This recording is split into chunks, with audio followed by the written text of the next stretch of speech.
This is episode 266 of Mitolife Radio. I'm Matt Blackburn, and today we're interviewing Jeff Hoyt of Zeolite Labs. I was actually introduced to this product by one of my guests, Matt Kaufman, that I had on recently, and I got on it, and I've been loving it. And I'm really curious to retest my hair and see if I have a reduction in metals, because my last hair tissue mineral analysis test showed that I was dumping pretty much every metal.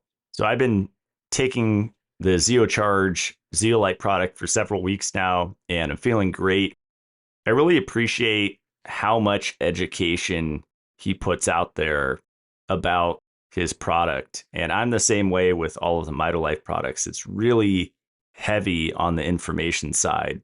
And we do our best to simplify the information, but there's a segment of people that love a ton of detail. And so we really dive into that. And I really appreciate that Jeff does that as well. In this interview, Jeff breaks down a lot of myths about zeolite. First, he describes what it is, the difference between natural and synthetic zeolite, the different zeolite products on the market, powder, liquid, and nano, why he believes a low dose creates a less effective detox. He describes the 3 levels of detox theory, how zeolite differs from the push-catch protocols, why he doesn't think it's a good idea to get zeolite into the brain.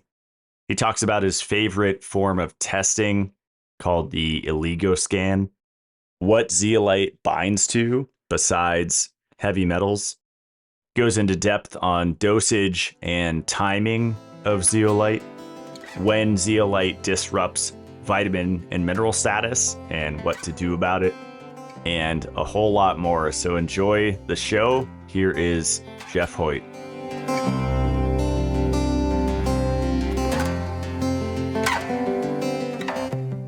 All right, Jeff Hoyt, welcome to the show. Thanks for having me, Matt. Happy to be here.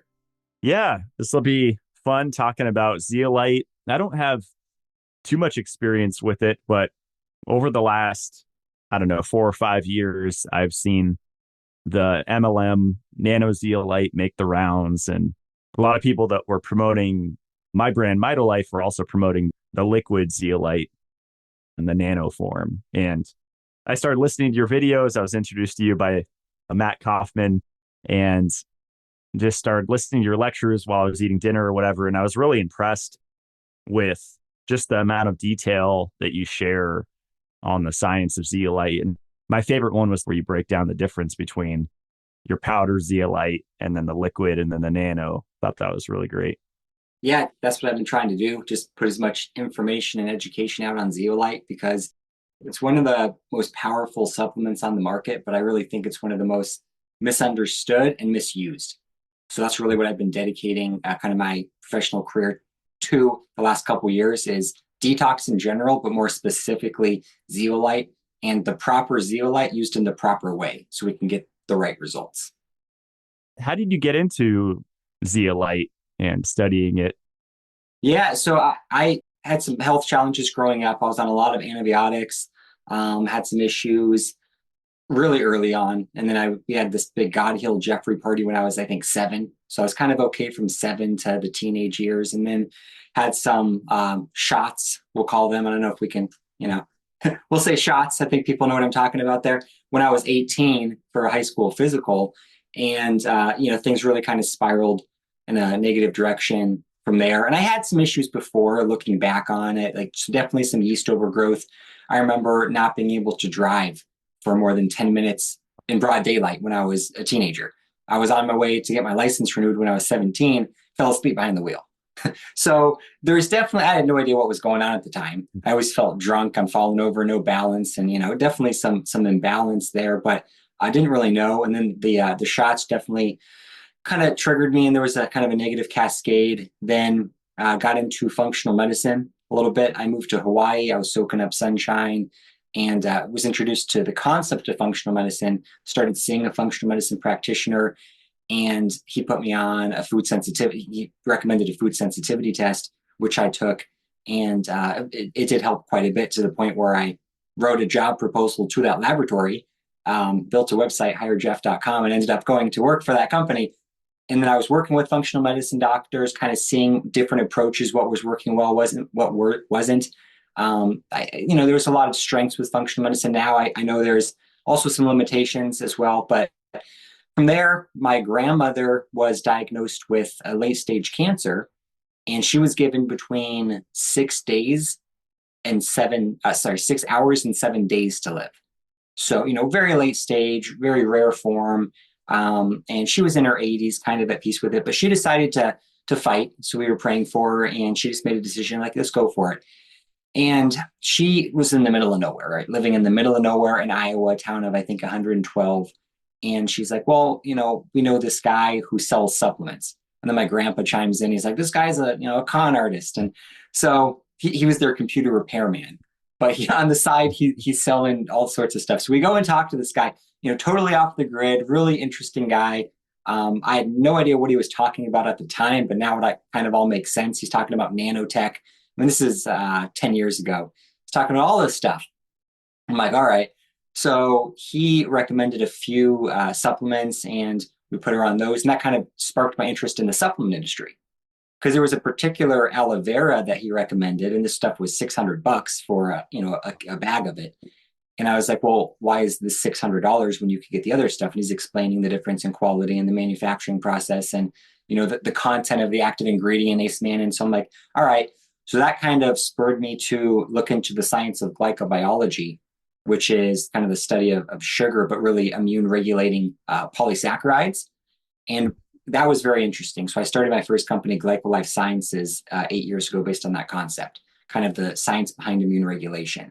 Because when you look at, like, what's the difference between a regular mushroom and a medicinal mushroom, right? It's the unique polysaccharides that make up the medicinal mushroom, and that's because they have unique properties. So very interesting stuff. Got into all of that and was doing that for a number of years. I still have that company, but then did some more functional medicine training, was actually coaching people, doing lab testing, that type of thing. Opened up a biohacking center in Iowa. This is pre-COVID, so very few people knew what any of the stuff was.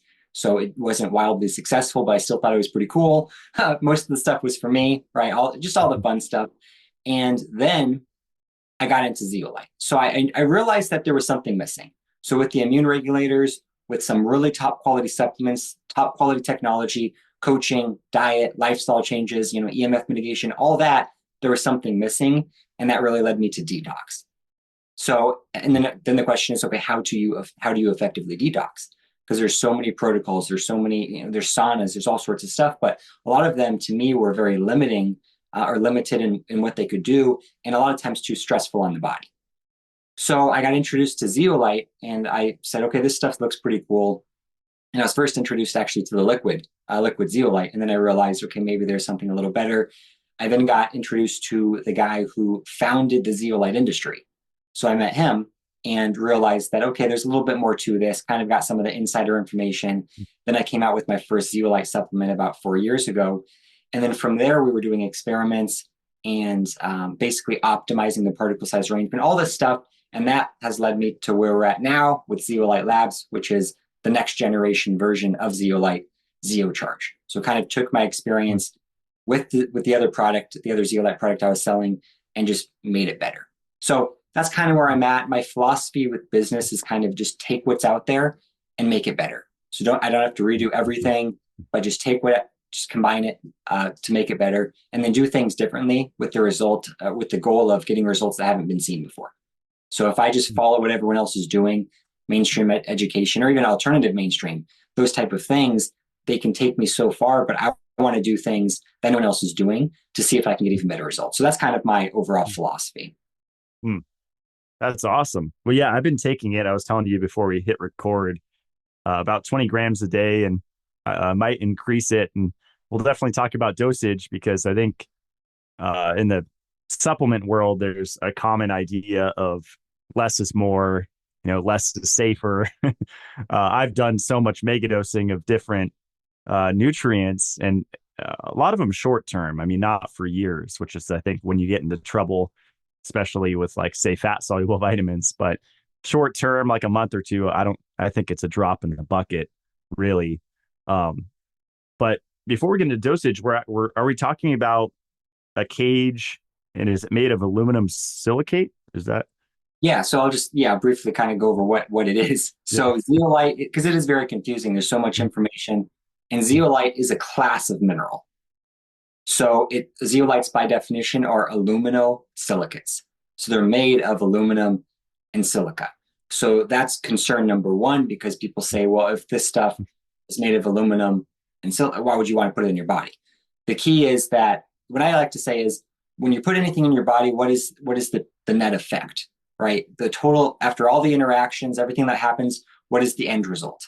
So when you put something like a good quality zeolite in your body, although it has metals, those metals are not depositing themselves. They're not bioavailable. They're passing through in a structure, trapping other toxic elements and leaving the body.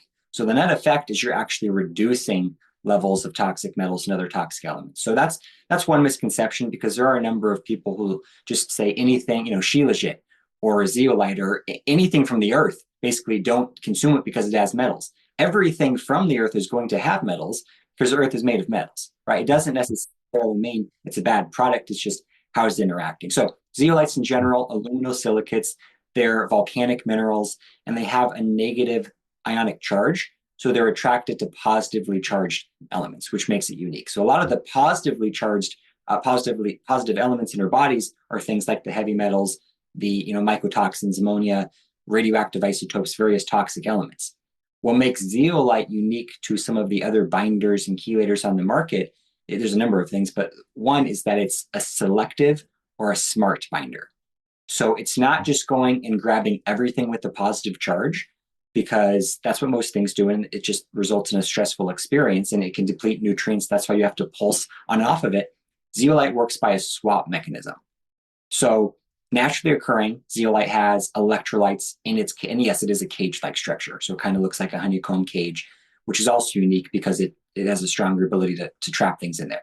So in this cage, naturally, you have calcium, magnesium, potassium, sodium, right? These electrolytes.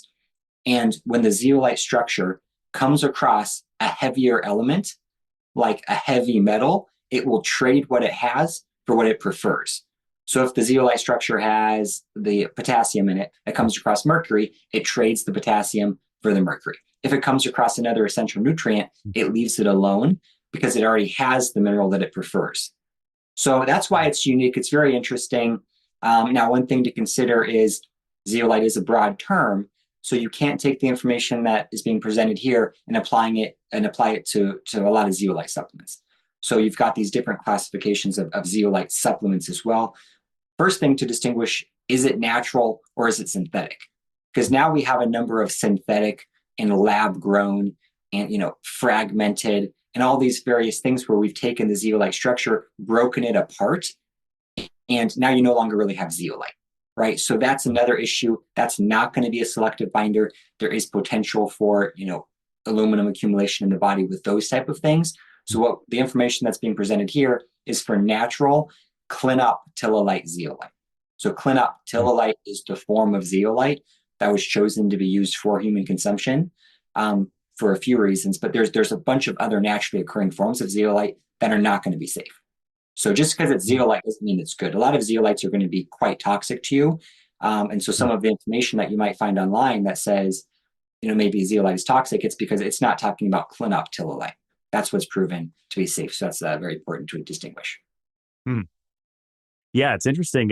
When I moved to the woods, more rural and the forest environment, you just tend to cut yourself more and get injuries and bleed. And I started carrying around zeolite capsules, and it was the natural clinoptilolite zeolite.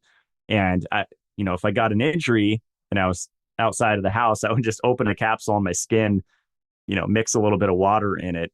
And I learned that I think they use synthetic zeolite in the military as like a blood clotter. Is that right? That's what I was. Yeah, there is an application. I think there's a patent or there's something. It's in some sort of quick clot, or it's something. Yep. Yeah. I have that stuff too. Yeah. If I get shot or something, I probably want to go for that. But yeah, that's fascinating about the natural versus synthetic. So the synthetic will just not selectively bind. So with Yeah. the research, so a lot of people when they think they just think about zeolite and say it's made of aluminum, it's made of Mm, silicone, there's going to be some metals in the structure. Then they're not. You have to look at the big picture. So that's where you come up mm, with these other things where they try to alter the structure.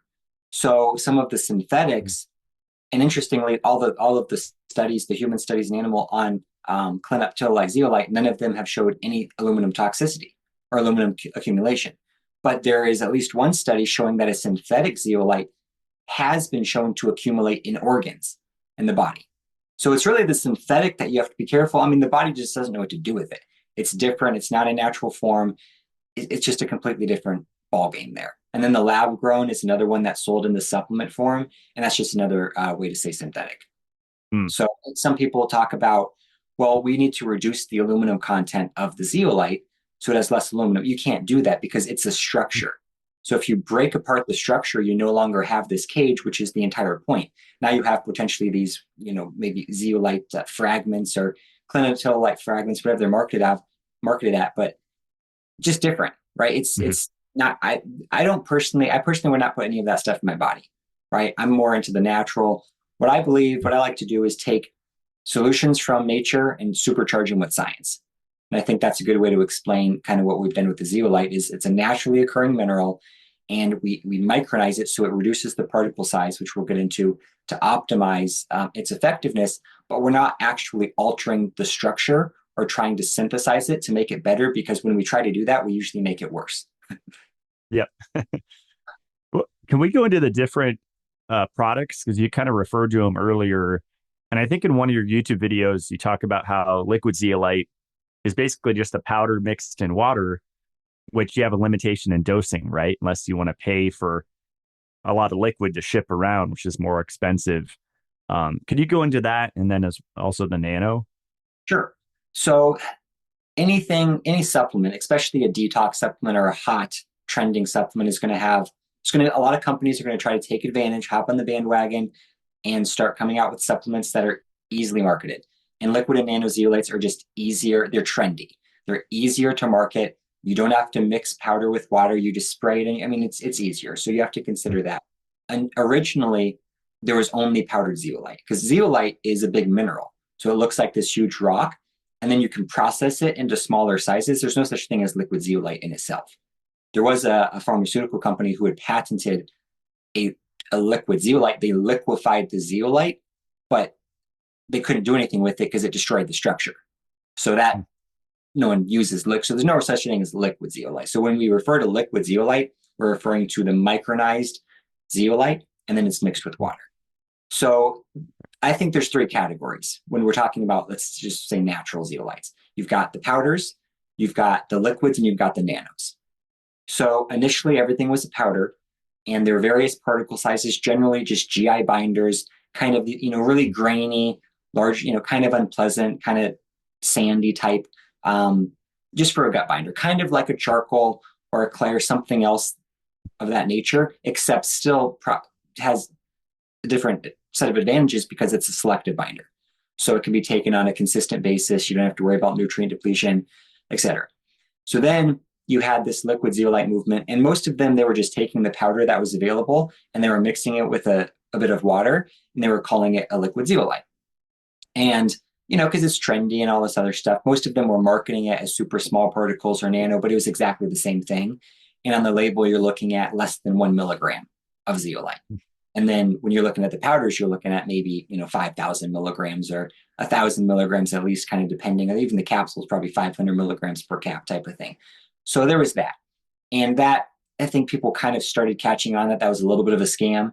But the trick, and we'll get into this, is that a lot of people were experiencing detox reactions with it, which was leading them to believe that it was working. And we'll definitely get into that. But after we had this liquid zeolite movement, and there was some lawsuits, there was lots of stuff going on here with these liquids, and most of them also were multi-level marketing, which adds another layer of complexity, just because of the marketing angle, right? And then you have thousands of independent distributors promoting something which, is fine, but you have, the information being presented, you have to take it for what it is, right? So like when I'm selling zeolite, I'm obviously biased type of thing, right? You just have to understand that. So we had the liquids. Then you had the nanos more recently, where the true nanos actually are smaller particle sizes.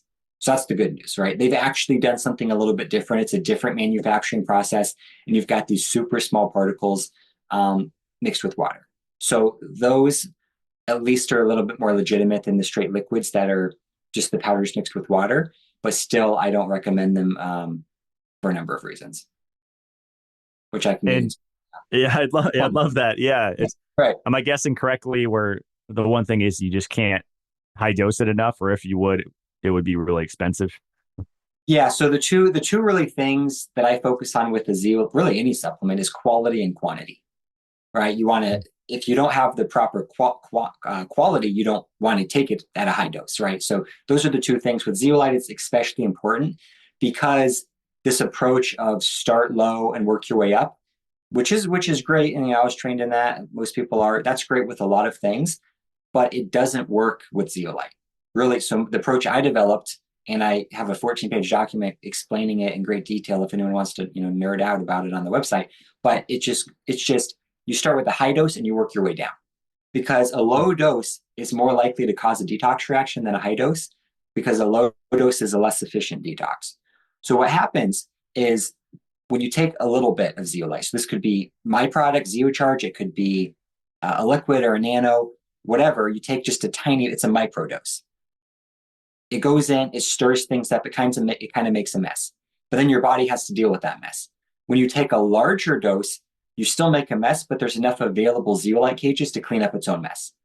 So kind of my philosophy is you want to have enough available zeolite cages to go in and grab all of the circulating toxicity, what your body's currently exposed to, and then have a few leftover cages to bind to anything that gets dumped into circulation through this detox process. Because otherwise, you could have let's talk about detox reactions. And you can stop me at any point if I start getting too excited or talking too fast or get off topic completely. So with detox reactions, it's generally accepted that it's a great sign that the protocol is working, which is true to some extent. It does mean something is happening, but in my opinion, it definitely means that stress is being added to the body. So a lot of times, okay, the benefit's going to outweigh the cost, right? Great. So you're adding some stress, but it's going to be worth it long-term to remove the toxic elements from your body. In theory, if you could detox without the reactions, that would be better, because then you could do it without feeling terrible the whole time, and you're not going to have the stress on your body. So with some things, potentially you're not going to be able to avoid the reactions. But with zeolite, we found that almost all the time you're able to detox without the reactions, but it has to be the right dose. So when people take a super low dose, it goes in, it stirs stuff up, they get these terrible reactions, and it's a sign that something is happening, but stress is being added to the system. When those same individuals take way more, so let's say they just took, and this has happened many times, people just mix a scoop of ZeoCharge with a glass of water and they take one sip or two sips, which would be equivalent dose to like a liquid or a nano. Then they feel awful. They get headaches, usually within 30 to 60 minutes, potentially irritability, joint pain, whatever it may be. The next day, they take the entire glass of ZeoCharge, so it's probably 1,000, 5,000 times the dose. They feel either nothing or they feel better. So it's not that the lower dose was working better. So the detox reaction wasn't a sign it was working better. It just means it was an inefficient detox, where the higher dose was more efficient. So the low dose will go in, it'll potentially disrupt biofilms. It'll potentially, just stir things up, and there's lots of mechanisms of action there. But basically, your body, if you have symptoms, your body has more circulating toxicity than it wants to handle at that time. So if you take a higher dose, it goes in and it's able to bind enough of the circulating toxicity that your body doesn't have to deal with it on its own, if that makes sense. Yeah, that was great. So to clarify, like, is zeolite drawing metals out of tissues, or is it solely focusing on the blood? Because my understanding, and I'm trying to think back to several weeks ago when I listened to your YouTube video, I think you were saying with the low dose, as you said, stir things up. Does it draw metals out of the tissues and there's not enough cages to grab them? Is that kind of the idea? Or What I think happens, and this is debated, I mean, most people are going to say zeolite just goes in and grabs metals from all over the body, tissues, and whatever. I don't think that's happening. I don't think it has to. So, and one thing I'd like to say is that our zeolite's the only zeolite that's been proven to offer a full body detox. So prior to launching, we did the 6-month case studies program because we actually wanted to see, does it work? Right? We wanted to, we wanted to see, is it going to cause aluminum toxicity, which we can prove it doesn't. We wanted to see, is it going to deplete essential nutrients, which it does. And we want to see, is it going to be able to remove heavy metals? And we saw that it was able to remove all 15 heavy metals we tested it for from the tissue level, full body. So we were really the only people that it can even prove that ours offers a full body detox to begin with. So how that's happening, I think, is up for debate. I think that the most efficient way to detox is to bind everything. So I have a level, let me go into my 3 levels of detox theory. This will make more sense, hopefully. So I think there's 3 kind of levels of toxin storage in the body, how the body processes metals. One is what I call level 1. That's kind of the gut, circulatory, just exposure, what your body is currently processing. Then you've got this next level, which is just fat, a general tissue level, where the body will store toxic elements that it's not currently processing. Then you've got level 3, which is what I call deep storage. So this is where metals go into a deeply stored area. So as an example, let's say you eat a bunch of tuna and just way too much tuna, like more tuna than you probably should have eaten, right? And your body immediately tries to remove as much of that mercury, because the mercury in tuna, from your body as possible. Whatever your body can't get rid of relatively quickly, it has to do something with, because the body's focus is short-term survival, right? Homeostasis in the blood. So the body's more focused on short-term survival over long-term survival.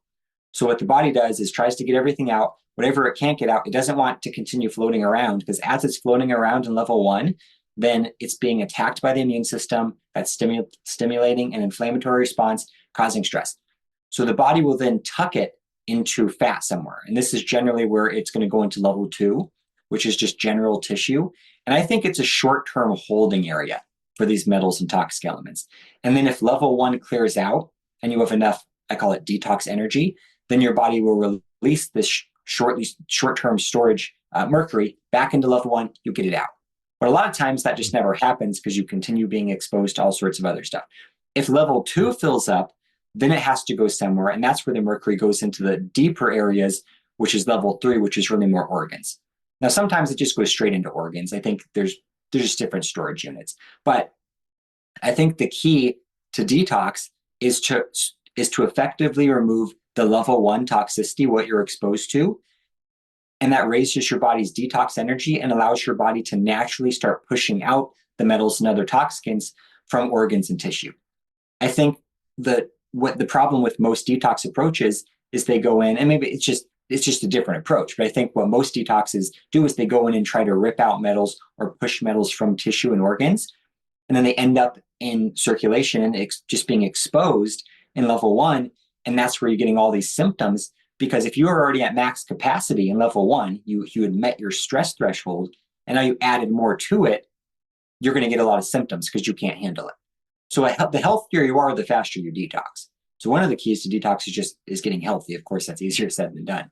So that's why some people get detox symptoms, some people don't. If someone's at max capacity, they're dealing with mycotoxins, they've got microbial issues, they've got all this stuff going on, and then they try to do a detox protocol. Those are usually the people considered too sick to detox because they're already at max capacity. They don't have room in level 1. They try to push something from level 2 or 3 deeply stored into level 1, and it just makes it worse. So in those individuals, and I think really for everyone, the effective approach is remove level 1, and then at its own pace, the body will release levels 2 and 3.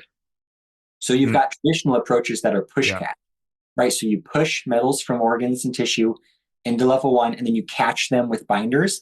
I think if you're just taking zeolite, it's the opposite. It's like catch and release, where you catch the things that are just currently floating around, and then the body will release toxicants at its own pace.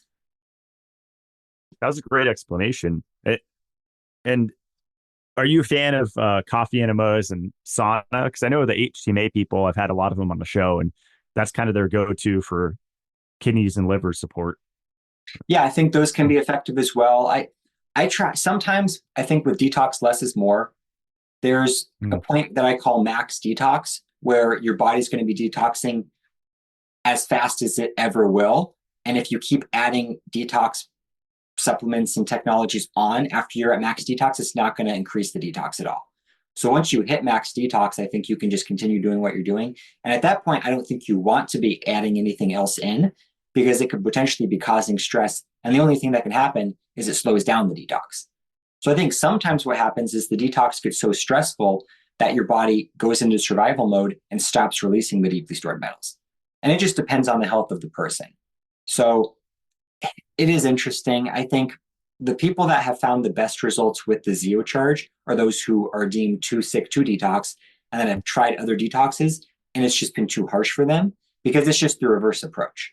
So instead of pushing things out of organs, it's catching and then the body at its own pace. Sometimes it takes a month to maybe even longer for the body to feel comfortable to release.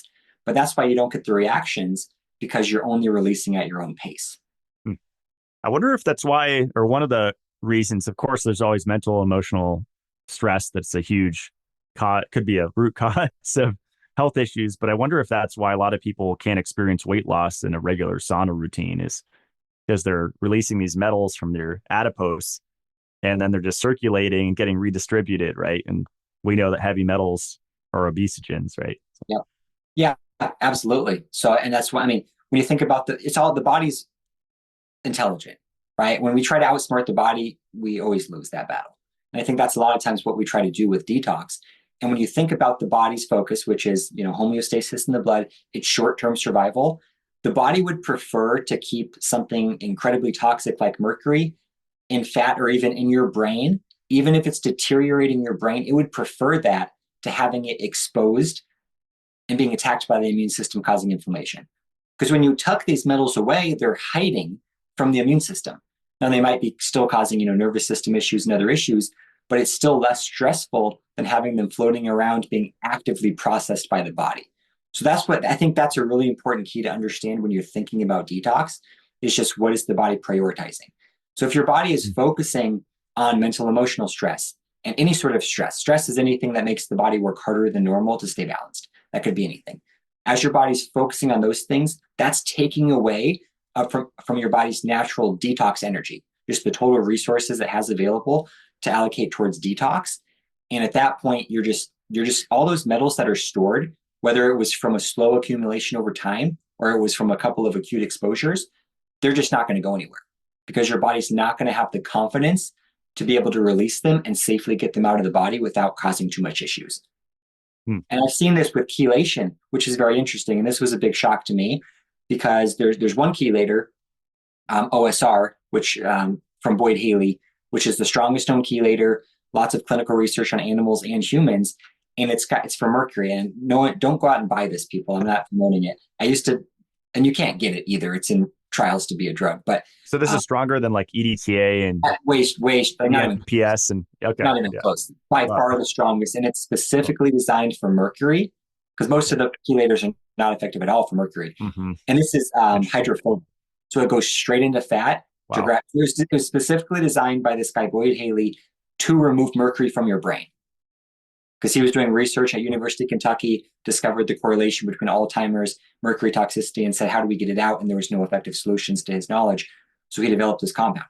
And in the studies, it was had such a strong bind to mercury that when they bound this OSR compound to mercury, it developed a completely non-toxic compound that you could then feed to animals. It didn't even hurt them. So once it binds to mercury, it never lets go. Incredibly strong bond. In the animal studies, it was able to go into organs, into the brain, remove all the mercury safely, not stressful at all. Incredible. They did a lot of studies on coal miners, also incredible results. Now, there's a huge difference in detoxing someone that is healthy and someone that is chronically ill. And that's really important to understand as well. So that particular chelator is going to be incredible if you were just exposed to mercury and it's in the blood, you go and grab it. But the key is if your body does not want to let go of mercury, it will not let go no matter what you do. So there's a lot of people who take that chelator that have complex illnesses and it does not remove the mercury from their body at all. And this was a shock. I just learned this a couple of years ago because I had there was a lot of people taking it, including family members. And after I started testing, I realized it wasn't doing it. And it was because it was basically fighting against the body, and the body was not ready to release the mercury from the tissue, mostly the brain with the amalgam fillings, because it was going to be too stressful on the way out. And a lot of people experience this tugging effect where it's like a tug of war in their brain, where I think what's happening is this chelator is there trying to remove the mercury, and the brain cells just won't let go. So anything like that, you want to stay away from. Now, in a perfectly healthy person, you're just exposed to mercury. You were poisoned by mercury, something like that. Incredible, because your body doesn't want the mercury. It doesn't know what to do with it. It's going to accept the chelator and remove it from the body. Once the mercury has settled from chronic exposure over time, detox becomes a completely different game. And that's where I think the natural release at its own pace is really the only way to get it out.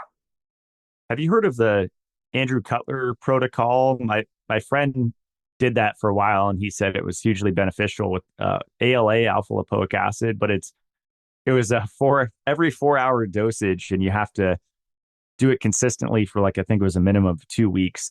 So literally you have to disrupt your sleep every night for 2 weeks straight minimum, because you have an alarm on your phone and you take it every 4 hours. Yeah, I think it's a highly inefficient way to detox, highly stressful. Any of these detoxes that are getting metals out could definitely be beneficial because you're getting metals out. But at what cost and to what extent are you getting the metals out? I think a lot of times people think they've finished detoxing, but really their body just stopped releasing metals because the experience became too stressful.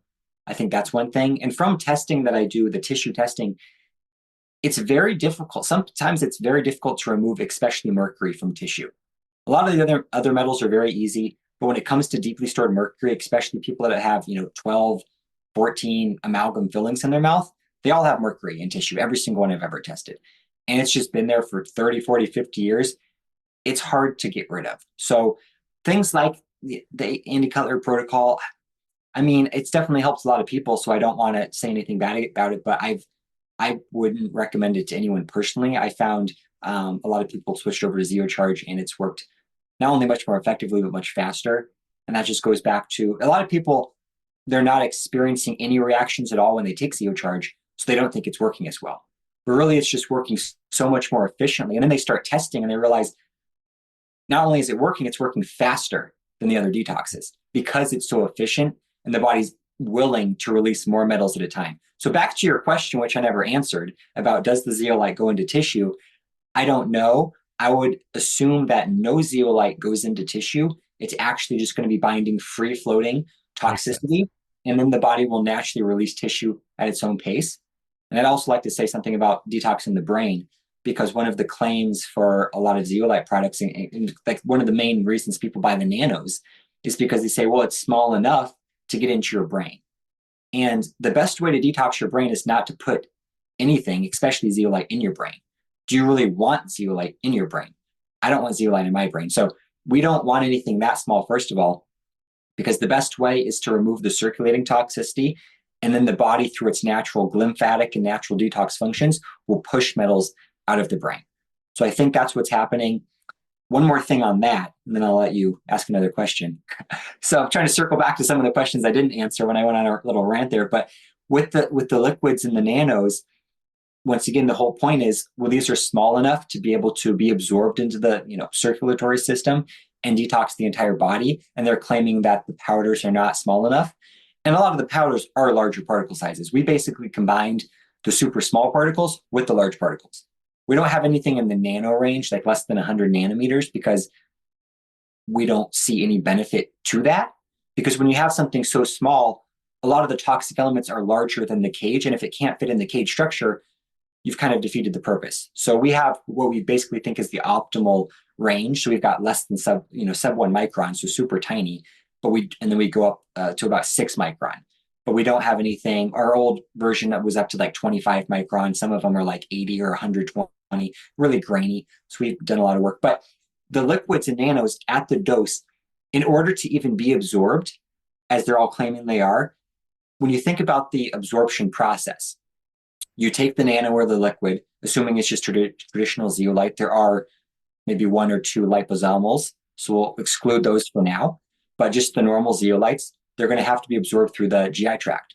So you take the liquid in the nano in the mouth, goes through the esophagus into the stomach, it enters the small intestine, and then if it's small enough, it will go through the small intestine, the gut lining, the intestinal lining, and be absorbed into the bloodstream, at which point then it would carry on, start trapping toxic elements, and then, as they're claiming, will then make its way to the brain and other organs to detox. So if you're taking a product that has virtually nothing in it, let's say most of them are 300 micrograms, which is less than 1 milligram, that means you'd have to have zero toxicity in your entire digestive tract in order for that zeolite to be available, to be absorbed, and to have, and then zero toxicity in your bloodstream in order to make it to an organ to actually detox something. It's not going to happen.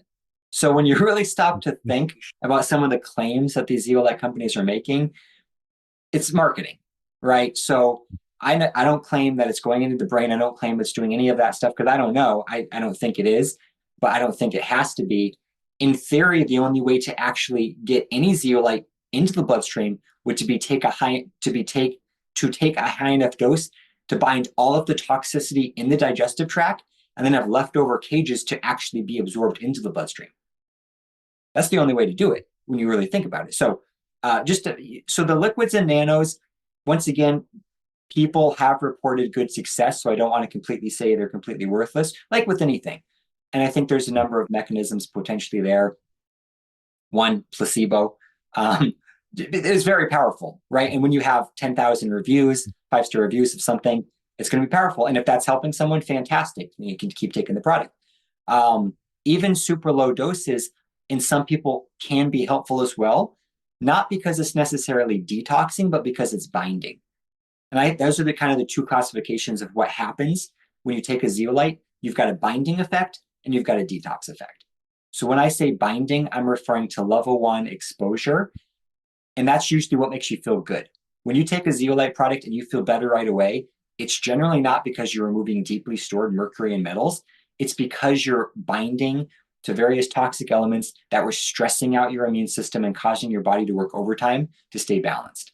Like endotoxin is one, right? Exactly. Yep. Mm-hmm. Yep. So really, I think in order to get a full body, because a lot of people take zeolite for years and they think they're detoxing, but they're not detoxing because you have to have enough. So there's what I consider the daily dose of toxins, and that's what you're exposed to on a daily basis. So we've got the external exposure, food, water, air, personal care products, just everything, right? But then the most overlooked source of toxicity, which very few people talk about, is the internal production of toxins. Our bodies are natural toxin factories. So most of the toxins that were produced, that we're exposed to on a daily basis, are made within our bodies. These are things like metabolic waste products. So things like ammonia. Then we've got microbial waste products, the very microbial issues. They're releasing waste products. We've got, histamine, we've got free radicals, we've got all this stuff. And then if we're, of course, if we're exposed to mycotoxins and whatever, these things, I consider them regenerative. So every single day, you've got a new toxic load. So a certain amount of your zeolite or whatever detox you're doing is primarily going to be focusing on that because that's the body's focus and that's what it's the first line, what it's exposed to. So you have to have enough zeolite to bind to all of that and then extra if you want to get to the next level of detox. So a lot of people will take a little bit, it reduces some of that level 1 toxicity, your daily dose, and you do feel better because your body has some help, some assistance, but it doesn't mean you've actually started detoxing. So it's kind of interesting. So binding versus detox, it just this whole thing. But yeah, that's what it all goes back to dose. That's fascinating. Yeah, it's a good distinction. So with your 6-month case study and when you refer to like removing metals from the tissues and you prove that, are you using HTMA, hair tissue mineral analysis for that? Or so for our case studies program, we utilize the Oligo scan.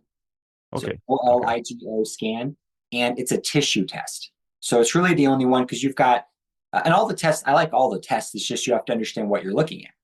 So urine is measuring excretion from the urine, blood, circulatory, hair, excretion from the hair, kind of a 3-month average, and so on. There's other tests. So those are all measuring level 1, right? What's being excreted, what's being processed. The Oligo scan is the only test besides a biopsy that is actually measuring tissue. So you're still going to get you're going to get false negatives on all tests because you're not doing a biopsy. But the illegal scan I like because you're getting a little deeper level and you're looking at the tissue in the palm of your hand. So you're not seeing what's in your brain, what's in your kidneys, what's in your liver, what's in your organs, what I consider level 3. But the baseline test is this level 2 general tissue area. So what I like on any heavy metal test, when you retest, you want the metals to rise, every single test, because that indicates you have increased excretion and your body's processing the metals. That's what you want. Now, if you get an increased level on the hair, the urine, and the blood, that's fantastic because you know they're coming out of a tissue somewhere. But what you don't know is, are they coming out of general tissue or are they coming out of organs? With the illegal scan, if the level rises, since general tissue was your baseline, you know they're coming out of the deeper level. So that's one reason I like it. If you could do all the tests consistently, you're going to get the best data. So, and the HTMA is completely different. HTMA is great for, the mineral balancing programs because you're able to look at the ratios. The ratios are just different on the illegal skin. You can't really do, like Matt was saying, Matt Kaufman, you can't really come up with a mineral balancing protocol from the illegal scan. So HTMA's got the advantage there. But in terms of just seeing, is your body pushing out metals from deep storage, the illegal scan works great because you can see if the level goes up and down type of thing. Yeah. My current protocol, and I'm kind of the guinea pig. I was talking to Matt Kaufman about this, is your product ZeoCharge combined with the high dose melatonin that I sell. And I've had Dr. John Lawrence on the show, and I've listened to hours of Russell Ryder and all these melatonin experts. And I'm taking 200 milligrams a night, and it turns out melatonin is such a powerful heavy metal chelator. And my nickel's off the charts, the highest Matt's ever seen on a test, and I'm dumping all the metals. So something I'm doing, and he's convinced it's my melatonin that's doing it. So we'll see. No, I make 180 milligram melatonin capsules mixed with magnesium biglycinate. So and I was putting a lot of people on those short term during for a mercury detox along with the ZeoCharge, because if there was any stress being added to the system as you're removing deeply stored mercury, it's incredibly toxic to your central nervous system. And melatonin is probably the strongest antioxidant for your central nervous system. So just for that effect, I really like it for that. And just detox potential on its own. I mean, just the ability to detox the brain from various things. And I like it as well. So there's a lot of, what I tell people is there's a lot of ways to get from point A to point B. I'm not saying ZeoCharge is the only way to detox. It's not the only thing that works. It's not the only way you're going to be able to get out deeply stored metals. Like, we know it sounds like it could be a great synergy, like with my little experiment I'm doing. Exactly. I like to call it a foundation. So like Matt with the mineral balancing, he's using it, he's using the mineral balancing as the primary, and then the ZeoCharge kind of as a secondary type of thing. I like to use ZeoCharge as the primary. Of course, I'm going to be biased, and then other things as secondary type of, so it just kind of depends, but it does work really well with a lot of other things. A lot of people, as you mentioned earlier, will combine it with like the enemas, with the saunas, potentially, ionic foot baths or whatever they may be doing. And I think that can all be beneficial. One thing that's interesting, it's a binder, right? Zeolite is considered a binder. Maybe we should go into what it binds to too. Well, I wanted to ask you about the oligo scan. I really like to do it. I'm up fully off grid deep in the woods. And so it's always a challenge to get testing done. Ideally, I do like home tests, but can you get a home unit or is it super expensive? I can connect you with his name is Jeff as well, who runs the company. If you want like you get them as a practitioner. Oh, okay. Generally they're designed for clinics, and then you have to go in person to get tested because it's a physical scan. And I'm picturing like, this is different from the biofeedback where you put your hands on the little metal. This is completely different. No, so that's all different. This is spectrophotometry. So it's actually shining light, measuring the reflection of the elements in your hand. And it's a very precise measurement. So with any sort of bioenergetics or any of that, you're going to have very low reproducibility. Not saying they're not good, but things change. So there's issues. With this, it's going to be incredibly reproducible. So just because and you can't get a false positive. It's just shining light, measuring the reflection of it, and then the algorithm, based on your height, weight, blood type, all that spits out the data.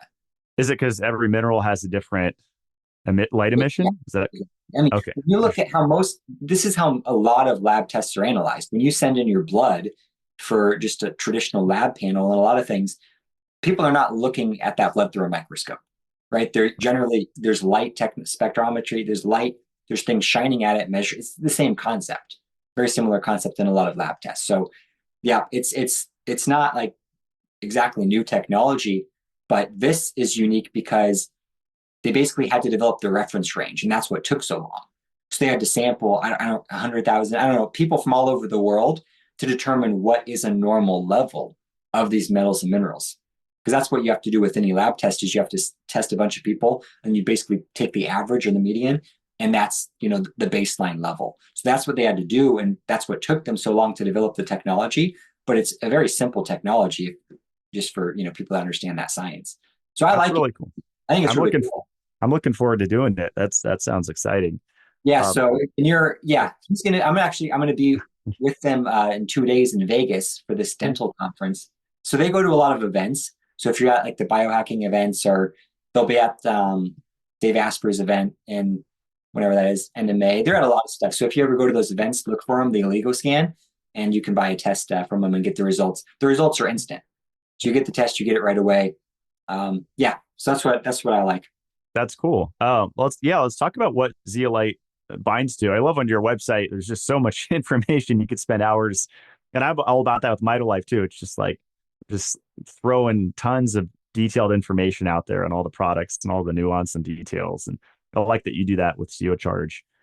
It's not just metals, right? Like you have the website histamine and I think even Yeah. the V word. I don't know if we get censored.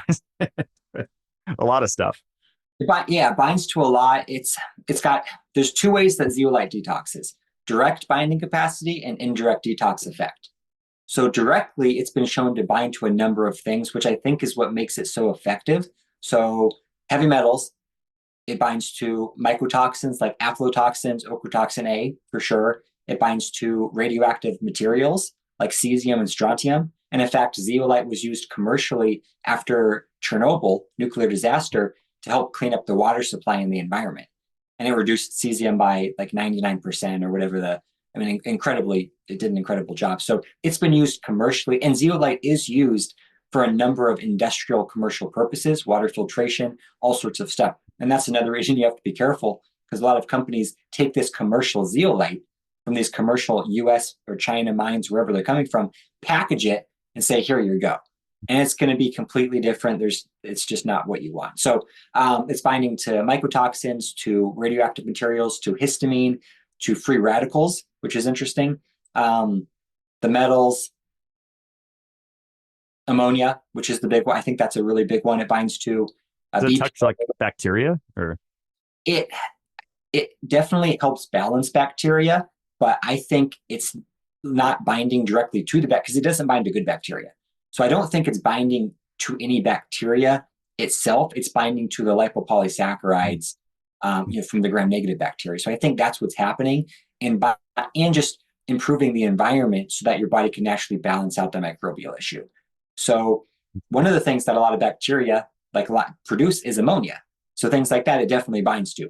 Candida also produces tons of toxic elements, ammonia included, binds to a lot, some of those things. So I think that's a lot of times what helps so much with the parasites, with the bacteria, the yeast, the V word.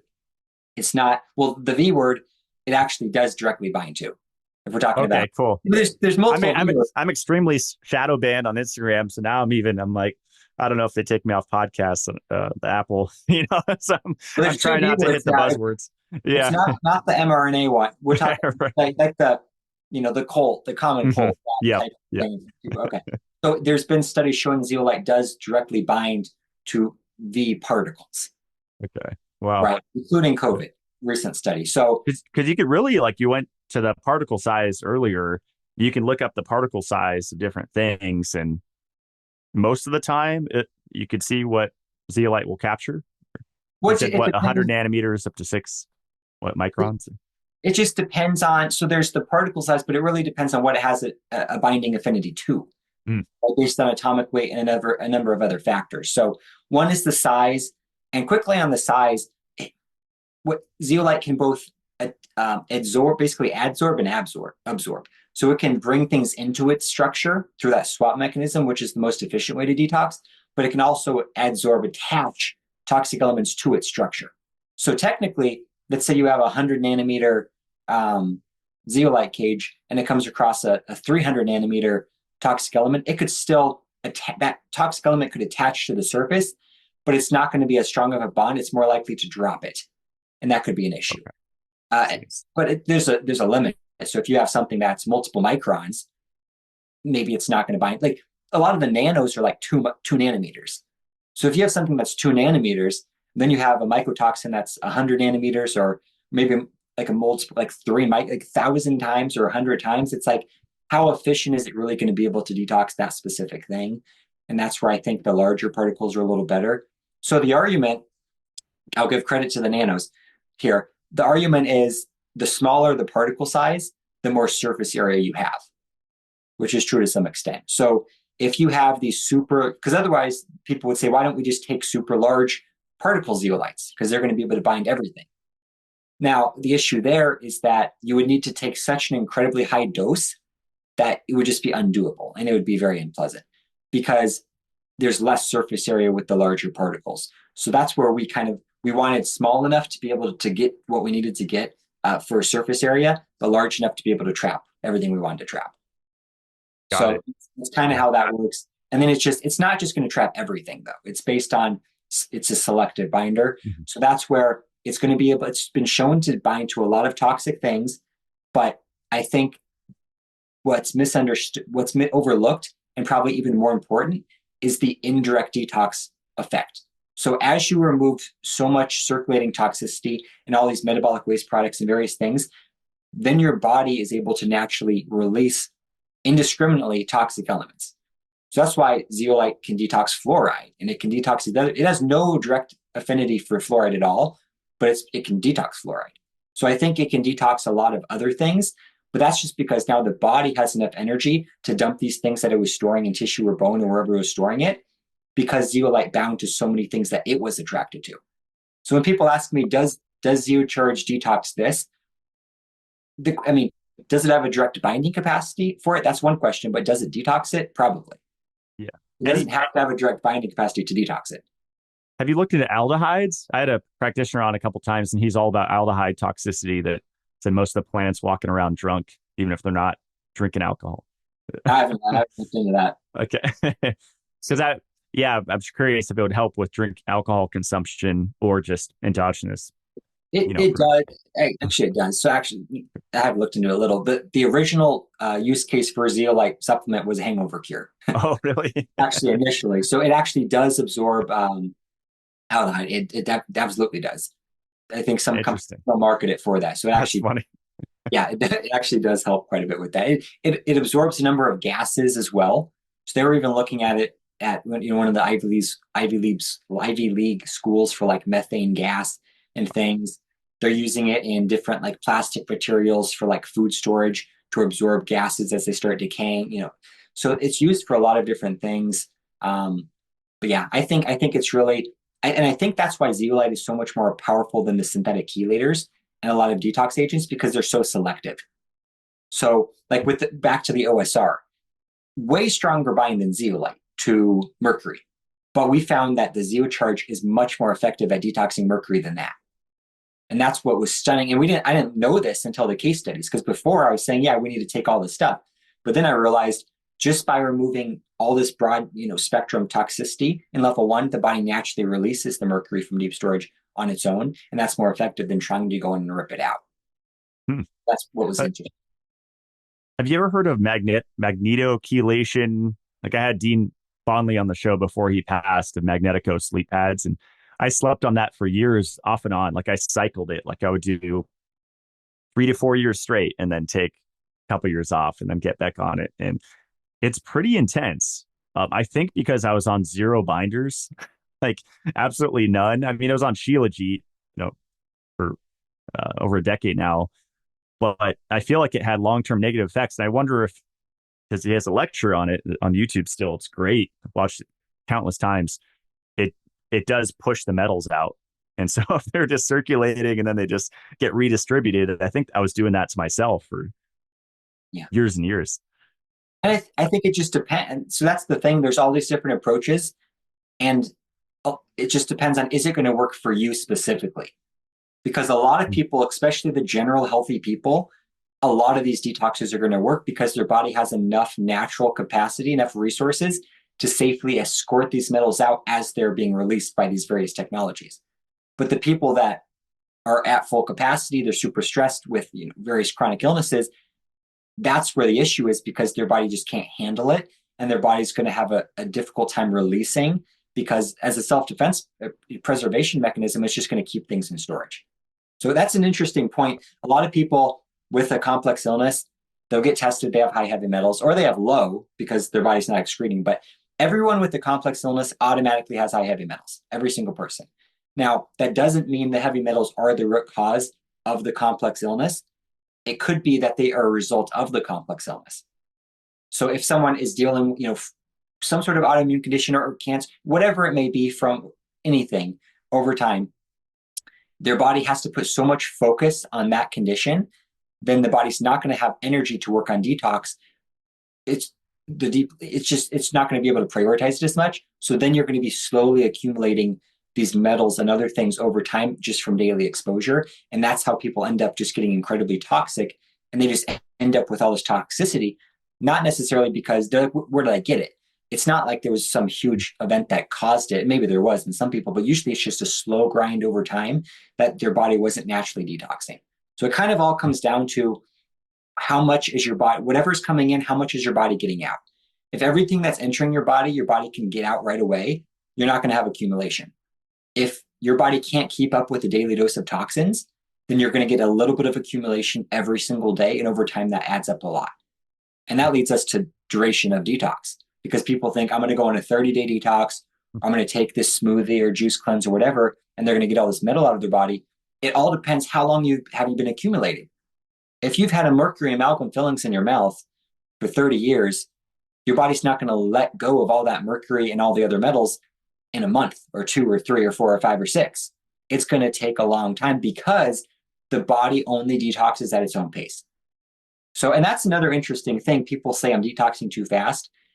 I don't necessarily know if you could detox too fast. It depends on the protocol, I think. So like with zeolite, you can't detox too fast. You can only detox too inefficiently. Because when you're getting the symptoms, it's an inefficient detox. When you take more, the symptoms reduce or go away. So it was just maybe other protocols is different. But with zeolite, you're not detoxing too fast. That's what people think. You're detoxing too inefficiently. You want to optimize the protocol there. That's awesome. It's going to take a while, right? I'm still detoxing. The people I test, these metals cycle back and forth. And I've kind of identified how I think the body really detoxes through, some of them are on the case studies. I've got a video called Detox Cycling, which I think is on the site. It's on some site or Rumble. It's somewhere on the internet, Detox Cycling. And it just shows how the body will take metals in an effective detox protocol. The body will take metals from organs or deep storage. It'll transfer them to general tissue. And at this point, they're not leaving the body. So if you did a urine test, they're not leaving at this point. But then they take them from general tissue and cycle them out the body through the natural detox pathways. And then it repeats over and over. So it's never just dumping metals from organs to tissue. It's going in these cycles. So and I can show numerous case studies showing that, and it's incredibly interesting, but it makes sense. And that's one thing I think that can explain why people get unexplained symptoms randomly when they do nothing different. The body's going through this different phase of detox, and all of a sudden now, because it's more stressful a lot of times when the metals are going from tissue out the body, because that's when they're entering the processing. So during the dump phase, maybe it's okay, and then and your body also will use up additional vitamins and mineral resources during that time to facilitate this process and safely excrete them from the body. So it's honestly incredibly interesting, but it just goes through cycles. The healthier you are, the faster and the more metals you're going to release each month. Otherwise, it could be a very slow grind, but it's just going to take everyone it's going to take time. So that's just one thing I want to say. I'm not saying you need to be on my product forever. I'm just saying whatever detox protocol you choose to do, if you're doing it for less than 2 years, honestly, you're not going to have all the metals out of your body because your body just won't detox faster than it wants to detox, no matter what you do. I want to talk about timing and how long it circulates. And I don't know if that varies per person. Like I've been taking it at night, and I think that's what Matt says he likes to do because he's in parasympathetic while he sleeps. And do you have people that take it twice a day, or is it generally once a day? So I differ from everyone. I mean, most of my philosophy on zeolite is completely the opposite of every other company, which I'm okay with.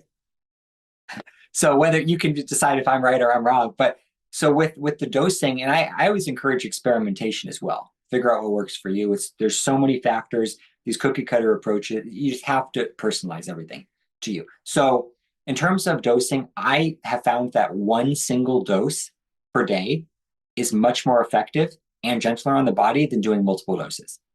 So, and one of the keys is you have to get, it's not a cumulative amount of like the high dose, it's per dose. So initially in our case studies, we had people doing 5 grams, which was 1 scoop, twice per day. And it was working pretty well, but it was negatively impacting some of the vitamins and minerals. And I do want to talk about that with all the claims that it doesn't mess up minerals at all. So remind me of that if I forget. But when we switched to 2 scoops once per day instead of the split dose, it reversed it. And people's minerals and vitamins were improving while detoxing. So I think for a lot of the people, and it wasn't everyone, some people were doing fine on the 1 twice a day, but the people that weren't needed to go to 10 grams once per day. And it's just because they needed a higher dose. So that's why one reason I like taking 1 dose per day is that if it is causing some stress on your body, which you don't always know, because on the subclinical level, you might be experiencing some stress even without symptoms. And if that's the case, you don't want to be taking a detox agent for super long time without taking a break because it might be stressing stuff out and then you'll get symptoms eventually, right? So that's where with most protocols, you want to kind of pulse on and off because they're adding stress to the body, although they're probably helping, they're adding stress to the body. You have to stop to let the body recover. In an effective zeolite protocol, you're actually reducing the total stress load on the body while detoxing, which makes it completely unique. So at that point, you actually don't want to go off of it because when you go off of it, it actually adds more stress to your body than when you were on it, as long as it's working well. But if you're doing 2 doses a day at lower dose and you just assume everything's going great, if it's causing a little bit of stress, you're causing stress twice a day. So that's one reason I like once a day, even if you're doing a low dose, like 1 scoop. If you do it once a day, even if it causes a little bit of stress, you have the full day to recover. If you're going to do, let's say, 4 scoops per day, definitely do all 4 scoops at once. Don't split it up because whatever you do, just do it at once. Everyone else's theory is that because they say zeolite stays in your body for about up to 8 hours, and that's going to vary a little bit, but let's say 4 to 8 hours, they're saying we need to take it 3 times a day so we have continual binding effect. That's what everyone else says. And originally, that's kind of what I said. It sounds good, right? But it's just, I think because everyone else is looking at it from the perspective of you're going in and grabbing, it's just a constant 24/7 detox. I think what you want is once, and then the body for the rest of the day can do what it wants to do. So you bind, you reduce the stress load once, and then for the rest of the rest of the day, the body is naturally releasing metals slowly at its own pace. I think that's what happens. And that's why you don't get the symptoms. So I don't know. Some people take it twice a day. It's fine. But overall, if you're just starting off, I would say once per day. Yeah. What if someone has like great vitamin and mineral status and they're, they have full capacity, liver, kidneys are working great. You have all your nutrients coming in. What about 20 grams twice a day, like just balls to the wall? Have you ever done that? Or yeah, and that's what I'm not sure about. So in theory, like even that, I would say just do 40 grams all at once because some people need super high doses. I personally take 40 grams a night. If I had to pay full price, I wouldn't be doing that. But you can't overdose on it. You can only underdose on it. So if you want to err on the side of caution, you always want to take more. If money's not an issue, just take more. But of course, it is, and you don't want to be wasteful. Like if you take too much, whatever's not used, you're just wasting basically in your body, right? So that's in terms of money you're wasting, but that's why you always want more. So like with my mom, actually, we did some experiments where she was doing, because she was doing a lower dose, like 10 grams for a couple years, also taking OSR. I assumed this stuff was just getting all the mercury out. She had 14 fillings in her mouth. We start testing her. No mercury was leaving her body this whole time. She had no symptoms of improvement. All the other metals were going, but nothing was really moving. So I take her off OSR. I double her dose to 20 grams of ZeoCharge. It was like 20, 25 grams of ZeoCharge. Test her 30 days later. Immediately, she's dumping mercury. And her vitamins skyrocketed. Her minerals balanced like ridiculously. It was all because of the dose. And she actually started feeling an improvement for the first time. 2 years, no improvement, both symptomatic and the test. After 30 days of doubling the dose, bam, we have symptoms improvement. So then she went to 6, which was actually a little bit better, 6 scoops, which was 30 grams. And she's now, she does like 4 to 6 a day now. But we actually bumped her to 30 grams twice per day. But we didn't see any, like there was zero change between just 6 scoops once per day and 6 scoops twice per day. There was no, because she was at max detox. So when you hit the max detox, your body's not going to detox faster if you just keep taking more. So we're like, we're not going to keep, wasting this. So we bumped back down. She's doing either between 4 and 6 every single day. She's still in this cycle of detox. Central nervous system started calming down. Eyesight started improving. Like some just things. Like it was 4 months after that where she said, I'm not in a hurry anymore. She was always running late, just like she was calmer, central nervous system. And she thought she was trying to figure out what it was. And I'm like, it's probably just the mercury leaving type of thing. So it just shows you, I'm not trying to sell you more product here. It's the dose. It's all about dose. So that's why you want to, at least starting off, err on the side of a higher dose to make sure you're getting to all levels of detox. Because what she was doing was taking a binding dose. So it was still probably beneficial binding to the daily dose of toxins. She wasn't accumulating anything more, but she didn't have enough to get the body to the point where it was going to naturally release the deeply stored stuff. So once per day, high dose, that's what I go for. And what time do you take it? Like I'd imagine in between meals? I like it. So once again, everyone else says you have to take it on an empty stomach. I say take it whenever you're going to take it consistently and do it at the same time every day. In all the animal research, it's always taken with food because they mix it with the animal feed and it improves nutrient status. So, and I'm going to get into that in a second, the nutrient status and the minerals. So it can be taken with food for sure. I think it's just different. So if you take it with food, some of the available zeolite, we'll call them zeolite soldiers, they're going to go in and start working on some of the toxicity from the food, whether it's actual, pesticides or something from the food, or it's just metabolic waste products that your body's producing from digestion, like ammonia, because you're going to have increased levels of oxidative stress when you eat and just stress in general. So if you take it after a meal, you're going to help with that. If you take it on an empty stomach, since you're not dealing with the stress of digestion, you're probably going to be able to go after some other things. So initially, I was always taking it on an empty stomach.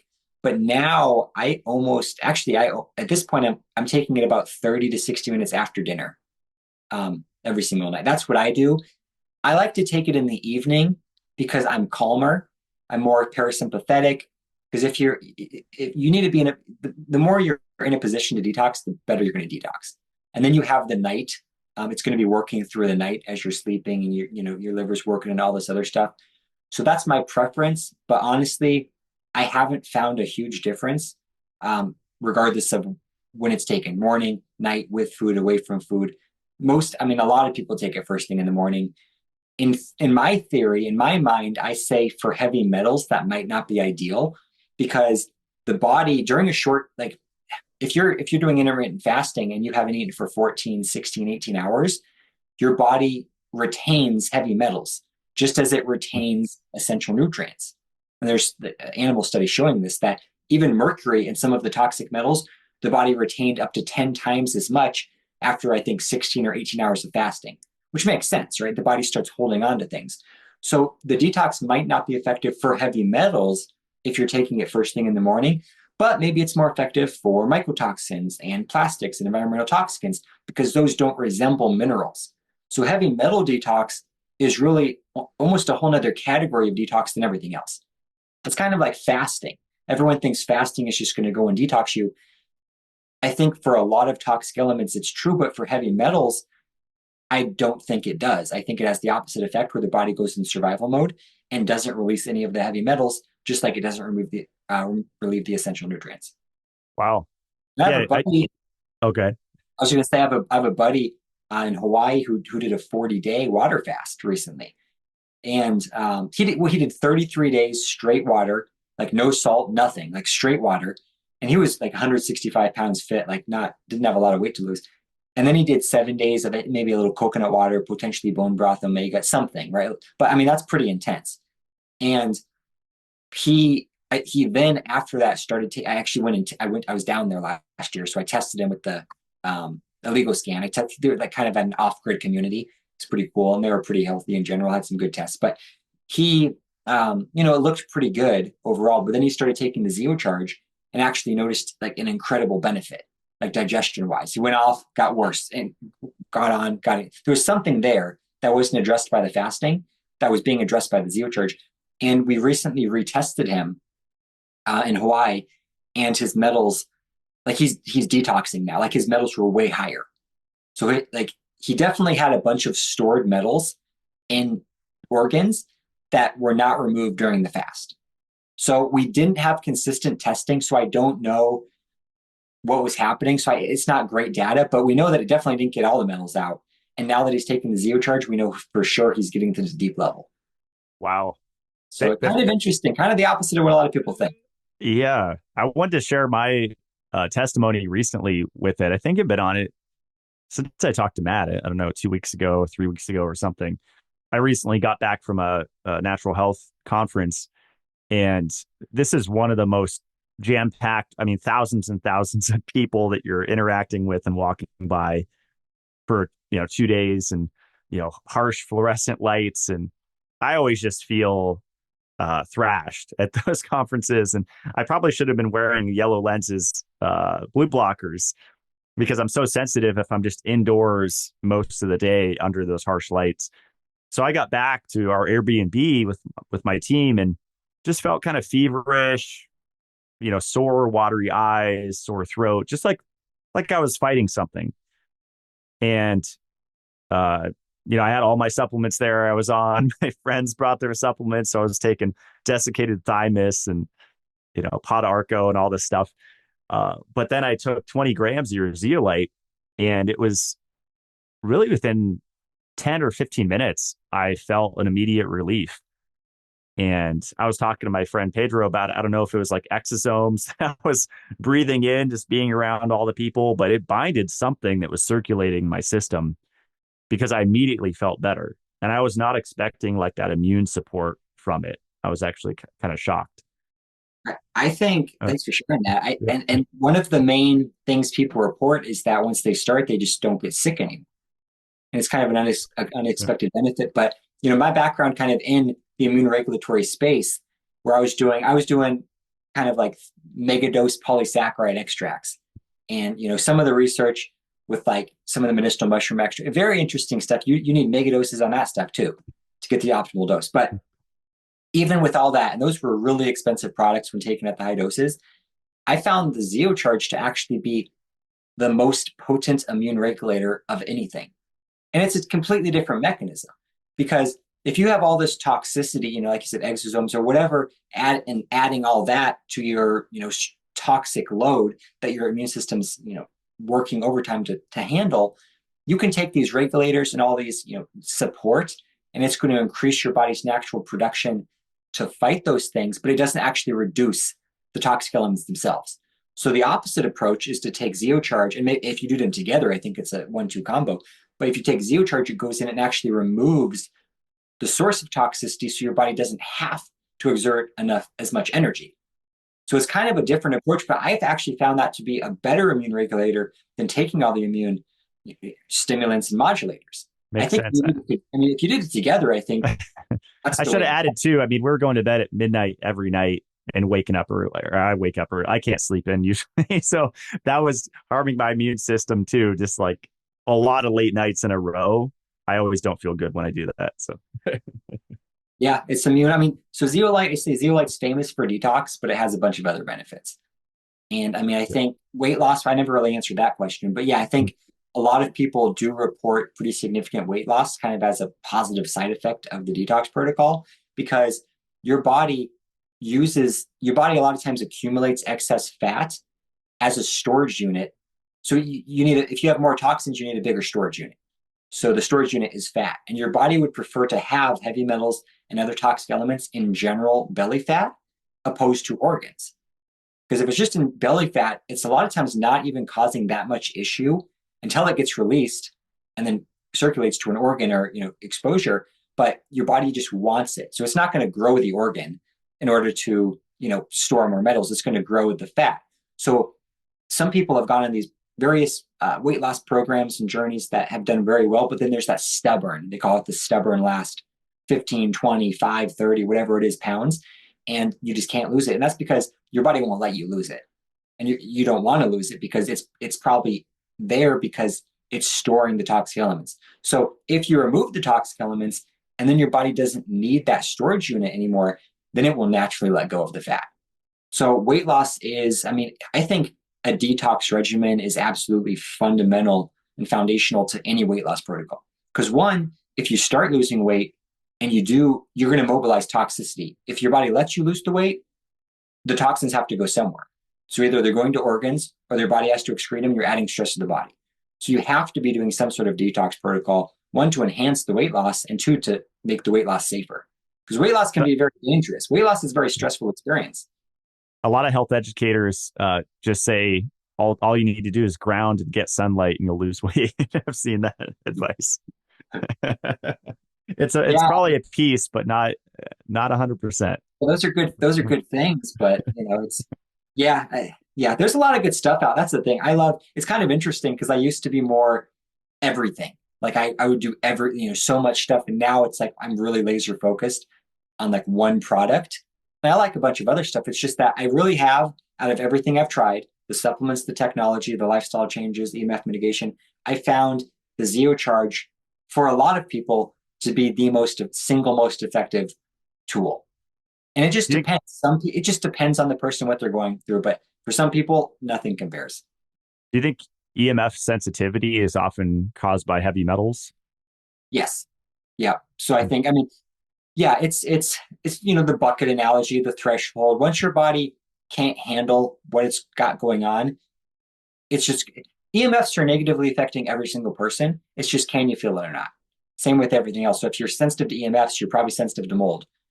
I call it the 4M spectrum: mold, metals, magnetic fields, and microbes. You've got them all. And a lot of times I throw in a fifth M, mental emotional, right? So a lot of the people that are like emotionally more sensitive are also more sensitive to EMFs and sensitive to mold and sensitive to some of these other things. Kind of interesting. So, but it all adds to the bucket. But yeah, I think if you can reduce, I mean, you've got the direct effect of EMFs on metals like an antenna. So there's that. And then you've just got the additional stress load on the body where the body can't deal with some of the peroxynitrate production and some of the additional stressors from the EMF. So I think definitely EMF mitigation, I think is really important because they're not good for us. But I think heavy metal detox and other detox is going to be great as well, because that's one thing we can control a little bit more. Sometimes I mean, you're out in the woods, I'm in the woods. I've got, hardwired everything. Like, not everyone's going to be able to do that. And I understand that. And then we've got the satellites. It's like you can't completely get away from stuff. But we can all take control of our health through detox. Yeah, I don't use hardwired. I have Starlink Wi-Fi, and I just put it to sleep when I go to bed.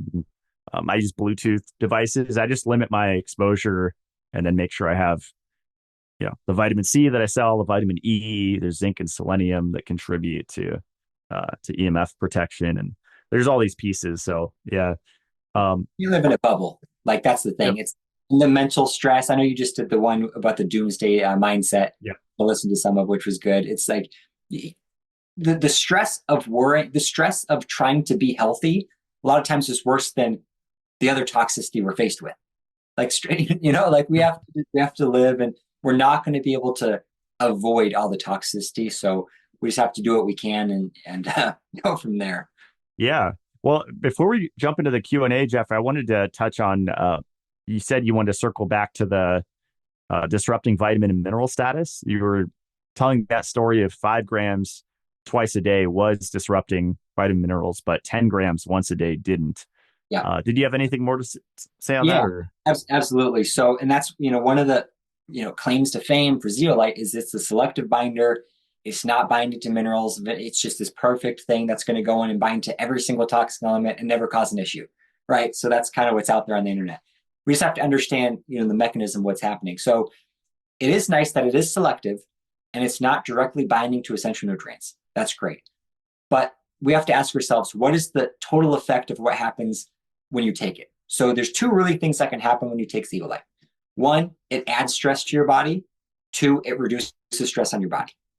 So ideally, when you're taking, that's where the dose comes in. The higher dose is more likely to result in reducing stress load opposed to adding stress. If you can take zeolite and have it reduce stress on the body, it's not going to negatively impact vitamins, minerals. It's going to improve those things. And there's even research showing that it improves glutathione and superoxide dismutase and antioxidant pathways. So all sorts of great stuff, but it's all about, is it reducing stress on the body? If you're adding stress to the body, there's going to be an inflammatory cascade, various things. Your body has to use additional resources to fight that stress. So a lot of those are going to be vitamins. So when you have increased oxidant, so zeolite in itself is an antioxidant. But when you take liquids and nanos and low dose zeolite, it causes oxidative stress generally because it's a stressful experience. So at that point, it depletes your vitamin status, which a lot of them are used for antioxidants. But if you're taking a high dose and your body's responding well, it acts as an antioxidant. So it could go either way. So it's not a direct binding to nutrients. It's the indirect effect that you have to be aware of. So most people, like if you're experiencing terrible symptoms on like a liquid zeolite or nano or ZeoCharge, you're probably messing up your vitamins and minerals. Now, most people would say that's perfectly fine because it's worth it to detox. But if you can detox without that happening, you want to do that.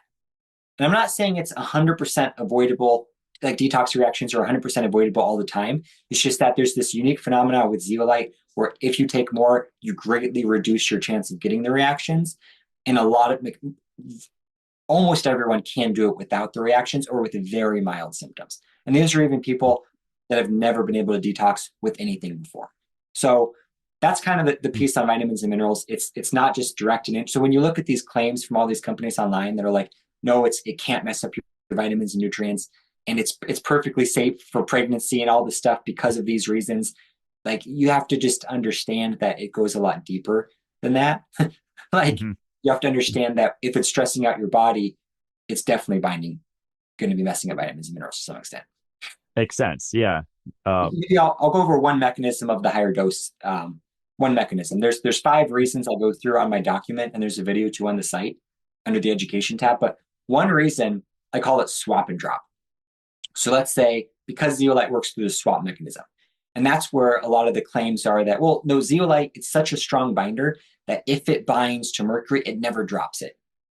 And that's where it can lead you astray because it might not drop it, but it can swap it and then drop it. Okay. So let's say the zeolite structure goes in, it's got the magnesium, it comes across mercury. Great. So now you've dislodged mercury from a resting place, whether it was in a biofilm or free floating or whatever. And you've replaced it with the magnesium. So you get a little bit of a mineral balance effect, but I mean, micro, so it's not. Now you've got mercury in the cage. If the zeolite with this trapped mercury doesn't come across any other toxicity before it is excreted from the body, great, it's gone. But what if the zeolite cage comes across a toxic element that it's more attracted to than mercury, like lead? So zeolite's more attracted to lead than mercury. It will then swap again. So there's no limit to the amount of swaps that it will make. So now you have mercury being traded for lead. The mercury is now free floating. Maybe it was safely secured in a biofilm or somewhere. Now it's floating around. And it's got the lead. And usually the lead's pretty strong bind. It excretes it from the body. So if all of the available zeolite cages are already full or used up, nothing is there to bind the mercury. Now it's free floating. Your immune system's attacking it. It's causing a stressful experience. It's going to redistribute somewhere. If you took extra zeolite where you had enough available zeolite cages, you now have zeolite to bind to that mercury that's floating around. So that's really the key. You want to have you just want more so you can deal with all these. That's just one mechanism, the swap and drop. But that's just one. Was 20 grams usually the sweet spot you found in your research? Or? It just really depends. I mean, a lot of the people that are purchasing from Zeolite Labs I kind of designed the whole dosing theory for more sensitive people. So a lot of the things are just the average person. I mean, most people, like the average super healthy person is not going to need 20 grams, right? A lot of times they're perfectly fine with one scoop, which is 5 grams. I mean, a lot of people can take way less and they're great. I mean, some people take the liquids and they're great. Like some people just don't have a lot of toxicity circulating, or maybe they're just not getting to the deep level stuff. They're not getting there, because sometimes that happens too. And before I answer your question there, this is actually important. Sometimes, let's say 2 scoops causes no symptoms, 4 scoops causes symptoms, 6 scoops causes no symptoms. So in this scenario, it's kind of a caveat to the dose theory. The higher dose is really to avoid redistribution from various toxic elements. But if the higher the dose you take, the more microbes are going to be released. So as you sometimes, if you especially have a high parasite load, if you take a high dose of zeolite, you might get a purging effect where your body just starts expelling parasites. So sometimes you take 2 scoops and it's like a binding dose. It's binding to the circulating toxicity, but you're not getting to the deep level, kind of like my mom. But then you take 4 scoops and maybe you get to the point where you're releasing mercury from the deep level, and it's a little bit stressful because now you need more. Then you go to 6 scoops and that's enough. So it's a little tricky. Just the general rule, what you have to remember, if you get a symptom, take more. So whatever you start on, if you start on 1 scoop, you get a detox reaction, take 2 or 3 scoops. If you're taking, and sometimes it's a delayed reaction. So you're doing good for a month and then you start getting symptoms. That means you've basically entered a next layer of detox. Then you want to raise your dose. So anytime you get a symptom, take more. If taking more, and not just a little, like if you take 1 scoop and you go to a scoop and a half, like take at least 2. If you're doing 3, always double it. And if that doesn't help and you get to like 6 or 8 scoops even, and if it makes you worse when you raise the dose, that means it's probably just an increased parasite or microbial release occurring, which potentially is good short term, but sometimes you get diarrhea from it, you release it. But at that point, you might want to actually lower the dose to find the level where you're not excreting the microbes too quickly and it's all gentle. So that's just one thing. Hopefully that wasn't super confusing. That was great. What was the question I was in the middle of answering before? We're talking about something. It was vitamin. Oh yeah, yeah. So, yep. So basically, what I came up with was what I found is that 6 scoops, which is 30 grams, detoxes everyone, like from the deep level. Like there's only been 1 person ever that wasn't able to remove, and she wasn't able to remove mercury, which is the stubborn one. So that's kind of the standard. Only 1 person who wasn't able to remove mercury from the deep level on 6 scoops. Every other person, hundreds of people from testing have been able to do so. And this woman was still detoxing everything else, and it was improving nutrient status, just not mercury. And I think potentially she was on like 50 supplements. And I think it was just stressing out her body. And she had like massive, like heart, like lots of stuff going on. And I mean, the highest mercury level I've ever seen too. I think her body, and she had a lot of body fat. I think her body was just, no matter what, not going to let her detox mercury because it was just scared. And maybe I think there's like detox PTSD where you've tried other detox protocols and it was so stressful that then your body's just like not doing it again. So there was 1 case, but everyone else at 6 scoops has been able to effectively remove all the metals from all levels of detox. So we developed the ultimate zeolite experience, where it's a 5-month protocol where you start with 6 scoops. And there's 30 scoops per container. So if you need 6 scoops, it's like you have to get 6 jars for the month. So it's a lot. So this ultimate zeolite experience is a 20-pack taken over 5 months. So month 1, you do 6 scoops per day, because that's what we know is like for sure going to detox you. Like absolutely. And maybe it's more than you need, but we want to play it safe rather than sorry. If you're doing consistent testing every single month, that's another option. You probably don't need to start that high, but If not, just start with the higher dose, right? So month one, month two, you go to 5 scoops per day. Month three, 4 scoops per day, then three, then two, and then you're done. And then you can maintain on one with the goal of you still want to continue, but at that point, 1 scoop per day should be enough to keep the detox ball rolling. What you don't want to do is take 1 scoop for like 2 years, 1 scoop a day for 2 years, assume it's working, and maybe it wasn't enough to actually open up the deep level detox pathways, and you've just been binding the whole time. So that's why, Ideally, you're getting consistent testing, like you were saying earlier, right? yeah, and you can see. So that's kind of what we did. That's why from the testing we determined, okay, 6 scoops definitely enough. Most people 4 scoops is enough, which is 20 grams. Most people 2 scoops is enough. A lot of people 1 scoop is enough. But it's just how much do you have going on, right? If you've got a complex issue, if you're on that spectrum of like Lyme disease, mold toxicity, a lot of circulating toxins, if you have breast implants, if you've got amalgam fillings or have had amalgam fillings, even if they've been removed, you still have mercury in your tissue guaranteed because it does not go anywhere. I can prove that as well. If anyone wants to, I can have that data for that. So yeah, at that point, you just want to start high work down. Now, so that's the larger investment, right? That's $1,000 for the 5-month protocol for 20 days. Interesting you mentioned breast implants because I've been trying to find a protocol for that because breast implant illness, I haven't had a show on it yet. I want to at some point, but I think there's all sorts of protocols for that. And I've like thought, oh, systemic enzymes and it can't hurt.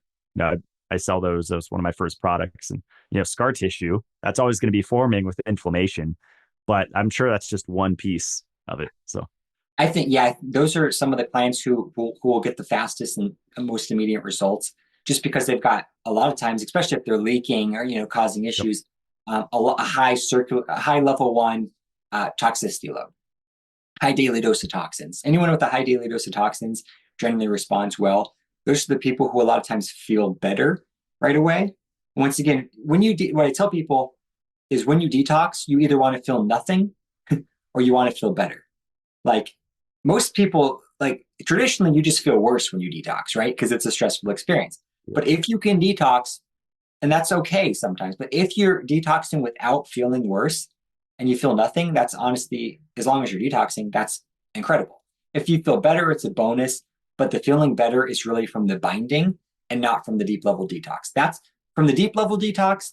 Those are more long-term benefits, like 3-6 months or longer, where you start getting the central nervous system benefits, the mental clarity, the memory, the immune function. A lot of times that's not, immune function more immediate, but the other ones are usually longer term. The other things are more from binding. you mentioned earlier, like BPA, when you were talking about what it binds to. I know there's like BPS and all these different plastics. I mean, it's scary once you go down that rabbit hole. I mean, talk about doomsday. It's just like our whole life, we're just becoming more and more plastic, plasticized. Yeah, so a lot of stuff, and that's why I do think like EDTA and things are targeted for lead and other metals, but they're missing all this other stuff. And if you just go and you start ripping out lead or a metal, and this is one of the problems with like the Andy Cutler protocol, why it's so harsh, I think you're only going after metals, but then all these other things are stirred up in the process because the metals are clumped into toxin clusters with the other stuff. And potentially you have opened some pathways and your body's dumping all this stuff. And if the chelator or the binder is only grabbing metals, your body has to deal with all the other stuff on its own. And that's where it becomes stressful. So I think that's why with the zeolite, it's so broad spectrum that it's just a gentler experience because it's binding to so much stuff. So it's just a little bit different. It makes sense. Yeah, this is awesome. Well, it's funny because I always have listeners send in questions from social media, and I don't know, we got maybe 40 or 50 questions, and you answered 90% of them in this show. So I dwindled down to 5 Q&A questions I have for you if you're ready. Let me one more thing on the experience. Sure. So that one is a larger investment, the $1,000 for 5 months, which honestly for a detox protocol, not terrible. But you can do an accelerated version as well. So let's say you want to just buy 2 jars or 3 or whatever amount. You can do tailor it. So you could do 6 scoops for 3 days. And then if everything goes well, do 5 scoops for the next 3 days, then 4 scoops the next 3 days and go from there, right? So, and if at any point you experience a reaction, then you know to double the dose. So that's kind of fun approach to do it. Now, it's better just to stick on the higher dose for longer, just in case there's internal stress or to make sure. But that's one way to do it. So if I would say that's better than just saying, I'm just going to start on one scoop and do that for Mhm. 3 months. I would say just do, 6, 5, 4, 3, just start higher, even if it's for like a Yeah. day. But because you can start Okay. detoxing pretty quickly, but you could do a week on six, a week on, you can tailor it to whatever your budget affords. But I always recommend, now, if you're not sensitive at all and you have no issue, like, yeah, you just take a scoop or two. And if you just want more of a binding effect, that's fine. So whatever you want to Yep. do, there's multiple ways to use it. I've mostly in this interview been talking about it as a detox agent. So a lot of practitioners use it as a traditional binder. So instead of charcoal, instead of bentonite Mhm. clay, instead of these other things, they're using zeolite. They're using a push program, kind of like Matt, right, with the HTMA stuff. He's using it as a binder to start grabbing some of the toxic elements that are being pushed out from the other thing. And if you're doing that, then go for it. And maybe at that point, you want to do twice a day because you're pushing stuff Oh, out, right? So okay. it really depends on if you're combining with other things. If you're only using zeolite as your primary detox agent, that's when I recommend basically everything I've said here, the once per day, the high dose. But if you're combining it with all sorts of other stuff, then you can really experiment and do what your practitioner says or whatever you Oh, I'm feel. glad you said that. So if you're going pedal to the metal and you're doing mineral balancing with HTMA plus ZeoCharge, then maybe twice a day might be good. You have to experiment with For that. three, I mean, a lot of times you're doing 3 times a day on the mineral balancing supplements. So Yeah, maybe you can do three because I you're see. already kind of stressing out your system Hmm.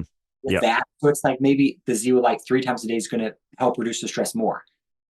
Interesting. So, Yeah. and that's just, I mean, because so that's one approach. I personally have found this like zeolite and pretty much all binders in general to be less effective at that than like I think zeolite is better as like the main detox agent opposed to a binder. So a lot of people think they can do like a chelation protocol or something and then add zeolite and it's going to completely eliminate all their symptoms. I haven't found that to work that well, just because it's I don't know, it just doesn't seem to work as well. Yeah. But I think it still helps. So if you're doing Yep. something, add it in. But if you're using it as the primary, once per day, higher dose. I remember Matt have had on my show. He said he spent, I don't know, tens of thousands of dollars on different protocols from practitioners. So on your site, the Ultimate Zeolite Experience, the 20 pack for $1,000. And then you have the protocol laid out there, month one, 6, month two, 5, 4, 3, 2, 1, going up to 5 months. I think that's affordable. I mean, I've I've heard stories from a lot of people I've interviewed that healed from complex illnesses. They spent, I mean, tens of thousands before they found something that was a lot more affordable that worked. So, I mean, I'm always trying to like save people money and have an affordable option. But honestly, yeah, $200 a month for 5 months of something that is proven to work, like at that yep. dose, we know. And there's something to be said for that peace of mind where you could probably, like, if you're taking maybe like the charcoals and the bentonite, maybe some of that stuff, maybe you can get off of it. Maybe there's some other detox stuff because with ZeoCharge, you can generally get to max detox. So if you're taking some random stuff that you've been taking for a long time, maybe some, I don't know, I don't want to say things, but initially I like to say just add it in and don't make a bunch of changes because you don't know what's happening. Yep. But then over time, you can start trying to reduce some of the others. Because even like some nutritional stuff, like people are saying their minerals and vitamins go up from the zeolite by the reduction of oxidative stress and other stress in the body. So yeah, but otherwise, foundation. I say there's good stuff out there. If you want to add your chlorella, your seaweeds, you want to add Mhm. in the mineral balance, whatever you want to add it to it. If everything's going well, keep doing what you're doing and just add it in. Mhm. Well, that's a perfect segue. Oh, go ahead. That's it. Oh, that's great. My friend John has a good question, and some of it you touched on earlier. Uh, Synergistic supplements and therapies with the ZeoCharge, and you sound like me. I mean, we're talking about neurooptimal before we started recording. Behind me, I have in my friend's PEMF machine, Therify, having an interview on this week. You know, hyperbaric CO2 therapy. I'm playing around with CO2 air baths, and I mean, there's countless therapies, right? I mean, we already talked about sauna, but are there ones on top of your list as far as like therapies that you find are super synergistic with ZeoCharge? I mean, just because ZeoCharge is just going in and binding, like it really could be synergistic with anything. So Mhm. anything that, yeah, I think honestly, it's just a great foundation. It doesn't. What I like about it is it doesn't interfere with any other protocols, right? Because it's not a mineral supplement. It's not like Yep. a bioavailable mineral. It's not providing nutritional status. It's literally just going in and sopping up stuff, reducing the total stress load. And I think that makes all of the other protocols work better because then the body has more resources to allocate towards, working with the other stuff. What I will say is I do like I know you sell Shilajit. I love Shilajit as well. So we have a product. It's like a fulvic Shilajit combo. I think Shilajit fulvic like with ZeoCharge is a good one-two combo. Just like as a really general baseline, like a generic mineral supplement type of thing. I do like marine phytoplankton too, but all sorts of stuff. I say whatever you want to do, add it Yeah, in. I bought some of your phytoplankton. It's funny. I've been in Oh, yeah, the saltwater aquarium reef industry hobby since I lived with my parents. I started in the garage. It was fun, but that's actually what they feed to coral in the yeah, saltwater aquarium industry. yeah. So, yeah, this one is a little different. This ingredients had like an interesting history. It was the first one, the only one registered for human consumption for a long time. All this. It's a Oh, wild species of like between 1 and 200 different species of phytoplankton, and cool. it's synthesized in like a bioreactor that Mhm. so they take the natural seawater, but then they replicate it in these massive tanks. So it's a purified, controlled environment. So there's no Cool. toxicity or anything. But yeah, I like phytoplankton. I think I like a lot of stuff. I like colostrum. There's so much good stuff out there. Um, I don't know. It's whatever people want to do. Whatever is working for their bodies, just add it in there. What I will say about combination, because a lot of people ask, should I take it at the same time or away from things? I like to take the ZeoCharge. If you're doing other detox supplements, let's say you're doing like a cilantro or chlorella or even the shilajit, which has some detox potential. I personally like to take the ZeoCharge at the exact same time because I really don't, and it depends on the protocol, but I kind of like just to get it all done with. Kind of if it's causing stress, like do it once per day. Yep. Like get the detox, let the body recover. That's my philosophy. A lot of people have other philosophies. Whatever works for you is great. So I take personally the shilajit in the evening at the exact same time as the ZeoCharge, but then I'll take like the energizing things like the phytoplankton in the morning. So it kind of depends. If you're taking herbal, like anything natural, like an herbal, even homeopathics, that kind of stuff, it can be taken at the exact same time because the ZeoCharge is not going to bind to those things. But if you're taking synthetics, I say just take them a little bit away, just in case. So like medications and things for sure, I can't really speak to that, but like antibiotics, zeolite is going to bind to antibiotics. So don't take zeolite at the exact same time as an antibiotic if you're on antibiotics, right? So you can space it out throughout the day or that kind of stuff. Other vitamins like magnesium and things you can take at the same time as well. I've never seen an issue. One interesting thing with that is back to the swap and drop. And some people try to use this therapeutically. Like I did this the last 2 nights actually. So I was taking like some nano silver, like whatever that brand, the nano silver stuff. Mhm. And so whatever, I'm trying to remember the name, but Is that nano sovereign? silver wasn't the sovereign, not sovereign. Okay. Whatever, nano silver. I Not made my own for years, and I always felt better from homemade. But I was very meticulous, even doing it in the dark with the photography light and everything. And yeah. yeah, I've got the colloidal silver generator. I do as well sometimes, but I'm on this nano stuff now. But I've done it with both. So basically, what I've done is taken the silver at the exact same time as the ZeoCharge. Now the ZeoCharge is going to bind to the silver. So, but the philosophy, and someone brought this to my attention a while back, and I was like, I'll give it a try. And I think there was even some research on this at one point. And like zeolite has been studied as a potential delivery mechanism for specific things because of the oh, swap stuff. So with silver, the theory would be you take the silver, you mix it with the zeolite water, you have the silver in the cages, and then the silver is as a light metal. So you're still the zeolite's going to prefer the mercury, lead, and the heavier elements, but it would deliver the silver to the site where the mercury or the metal was, interesting. or a Wow, microbe. So potentially it could like be a delivery system for the silver. cool, So anyway, and so interesting. that's one thing. So the point of this is if you're taking something that had zeolite has some binding capacity to, even if you take it at the same time and it binds to it, it's going to trade it for something more toxic. So you're probably okay either way. That's If pretty you're cool. concerned, just take it at the opposite side of the day. um, we'll get through the controversial questions here, and this is asked on every show about every substance, but pregnancy, breastfeeding, and then dosing kids. Yeah. So, I mean, I'm always super careful with pregnancy for one, because, well, for one, with anyone, you just never know how you're going to respond to anything.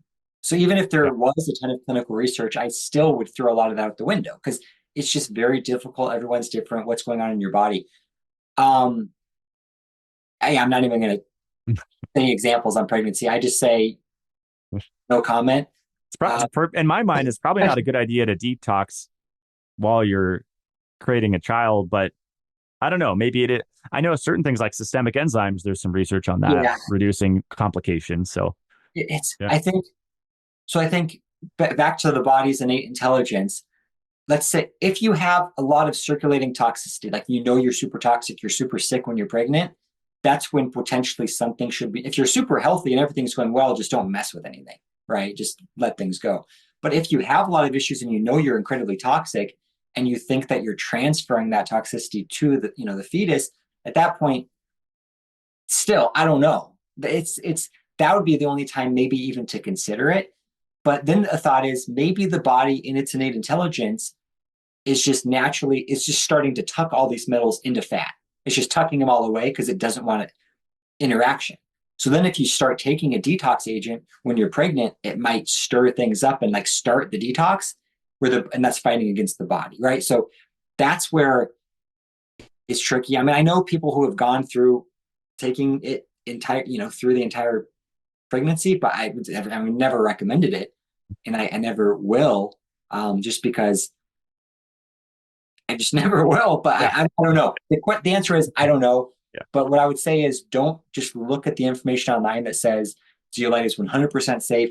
It can do no harm, because I've seen this a lot when like the nanos and stuff, all these pregnant women taking it because they say, oh, the company says it can't do any harm. It can't mess up my minerals.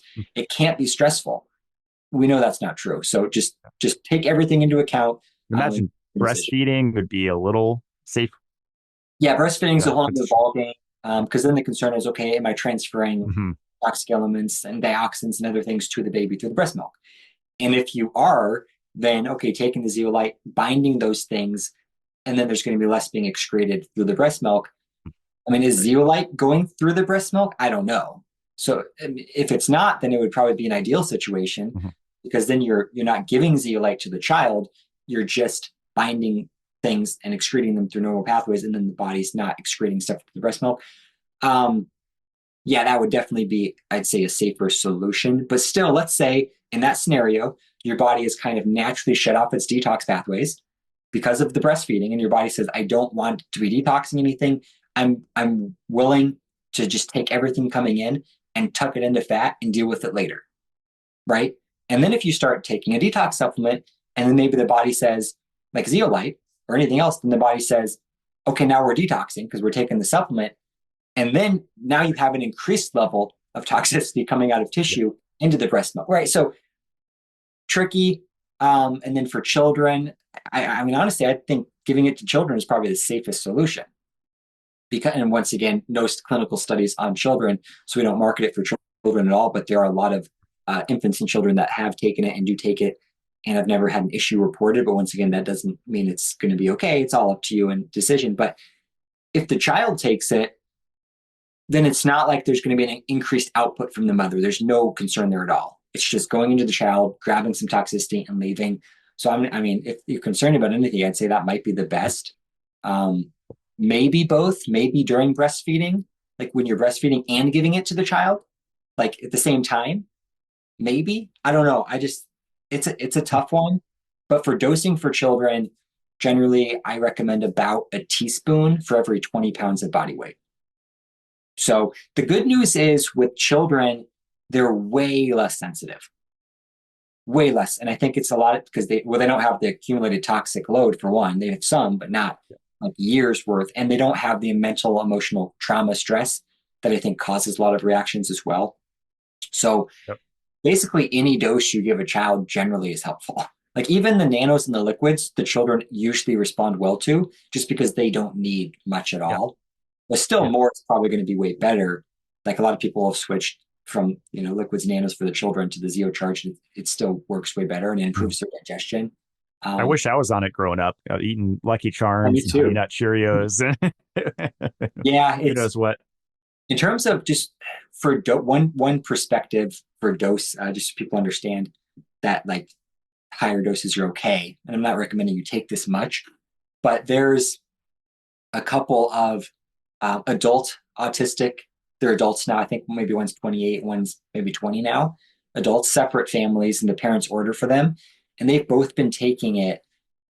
First, they were taking like initial zeolite product, and now like switched to ZeoCharge, one of them. But um, uh, what's the dough? 12 tablespoons, 36 teaspoons, 12 tablespoons. So that's like over 12 scoops a day for every day for 2.5 years.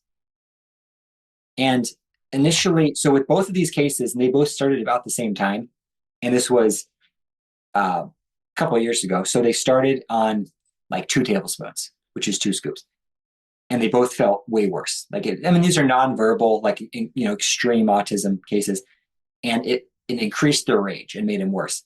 And they called me, the parents, and I said, okay, let's try doubling the dose. And of course, they were terrified to do so, but they did, and helped a little bit, but still had the rage and the issues. They went to 18 teaspoons, so that's 6 tablespoons, which is 6 scoops, and that's when it made everything better and it controlled the rage. They've both been doing like six scoops, 30 grams twice per day. So they do like the twice per day approach, and they've both been doing that for 2.5 years. And they say it's the only thing that controls the rage. And when they go off of it, the rage comes back. So, and I've recently Wow. talked with one of the parents, and I'm wondering, even at that dose, it's like, I think it's just mostly a binding effect. Like there's so much circulating toxicity, internal production of things. I think, because if you take zeolite for 2 years and then you go off of it and you feel worse, people are like, oh, I still have all this toxicity. It's really just because you still have a huge daily dose. And maybe you need to do some sort of, some microbial, maybe there's something going on. It's not like it's, so you're still working on that. So I don't even know. I haven't tested these individuals. They're not my clients. They're just, customers. But That's funny because we did have a question about autism. You just answered it. So yeah, it's really, with autism, it's so complex. There's so many various things, but we know there's gut dysfunction. We know there's a lot of toxicity, microbial issues, all the things that are a result of other things. And that's where ZeoCharge can be incredibly helpful, just because it goes up and binds to it. It just, I like to say it calms the storm in the body. It just has this calm, especially for autism. It just a lot of yeah. times just calms. Now, some of these individuals I've talked to have taken very low doses because they were scared, or the nanos and liquids, complete disaster, like especially for older Yeah. individuals. And it just, it's either going to make you better or you're worse type of thing. So it depends. It's not, Yeah. yeah. But for children, a lot of times they even get good results with the liquids because they don't need them much. But Yep. still, I would never recommend them. But Yeah. give credit where credit's due. Jeff, you're a wealth of information. That I already added your product to my website because I love it.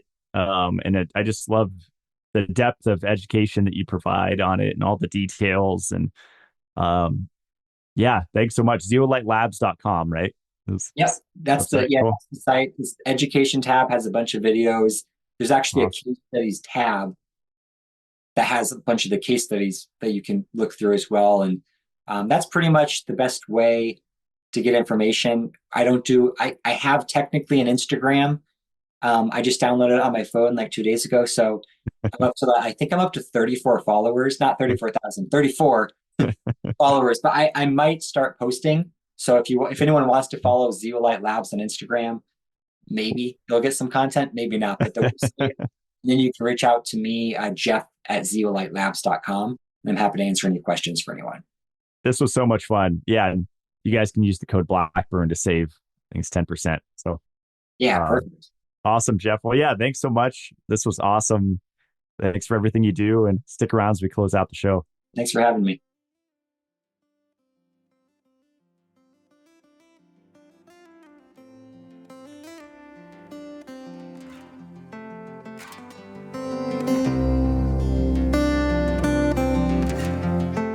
that was a fascinating conversation. And that story that I shared was not an exaggeration of me traveling at the conference and taking the zeolite. I definitely felt immediately better after drinking a glass of the ZeoCharge.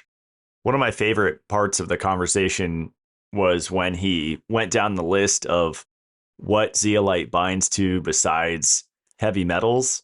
Like he mentioned, mycotoxins, radioactive materials, histamine, free radicals, ammonia, even BPA, which I had no idea, and lipopolysaccharides, endotoxin. It's such a powerful substance. And I've dabbled over the years with it, just small amounts of powder. And then I played around with the nano stuff the last couple of years and never really felt anything. And I think it was related to just not taking enough, like he was talking about during the show. You have to reach that high enough dose so that you can get an efficient detox. If you're intrigued and want to learn more, definitely go to the website zeolitelabs.com. Check out the education tab. There's a lot of videos there. There's a blog section, case studies, FAQ. I love how much information there is on his website. I am going to get another hair tissue mineral analysis done. So I'll be transparent with my tests before and after and see if my metals came down. I'm also going to try the Oligo scan that he talked about. I'm really interested in that. So be sure to use the discount code Blackburn if you decide to try the ZeoCharge product, and you'll save 10%. My website is matt-blackburn.com. You can read about my CLF protocol, which I think is a very gentle and balanced protocol for overall health and living longer. And if you click on the shop tab, you can see all of my recommended products.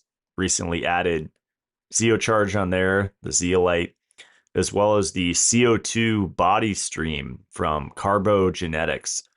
I've been fascinated with this carbon dioxide therapy, and I love how affordable it is. If you invest in a hyperbaric oxygen chamber, whether a soft or a hard chamber, it's several tens of thousands of dollars. Whereas this, you're still getting the benefits of oxygen because you need CO2 to utilize oxygen, but it's for a fraction of the price. I mean, just crazy affordable price for what it does. I'm going to have a podcast about it, so stay tuned for that. But I am just blown away at how quickly it relaxes my body and how clear my mind feels after doing a air soak in carbon dioxide gas. So if you want to check that out on the site, it's the CO2 body stream. My company is called Mitolife. You can find that at mitolife.co. We have various different products from really clean shampoo and conditioner, grounding sheets, the best 7-stage under-counter drinking water filter on the market. And then in the wellness tab, you can see all of our various supplements. The PUFA Protect Vitamin E is one of our best sellers, has been for many years, and it's been out of stock for several months. I do have a update that as of this show posting, it should still be back in stock as long as it's not sold out. It's really interesting that when I hear health educators or biohackers referring to fat soluble vitamins, they'll often skip E. They'll say A, D, and K, but they'll skip right over vitamin E. And that's why I call it the forgotten vitamin. I wouldn't say it's the most important. I think they all work together, A, D, E, and K. But if someone has a history like me, veganism, vegetarianism, growing up, didn't like eating a lot of meat or high quality animal foods, I think it is safe to assume that you have had a fat soluble vitamin deficiency for most of your life. And everyone's all about testing, but the fat soluble vitamins are some of the hardest to test for because they're in the tissues. They're not floating around in the blood. So I am curious to see if the oligo scan that Jeff talked about is accurate, because that can actually look at vitamins apparently. I think it is not necessary to test for every supplement that you take, because I think there's some messaging that's getting out like that. I do not agree with that. I've had tremendous health effects from taking various supplements, not knowing what my levels were, and just watching my symptoms decrease and my overall health improve.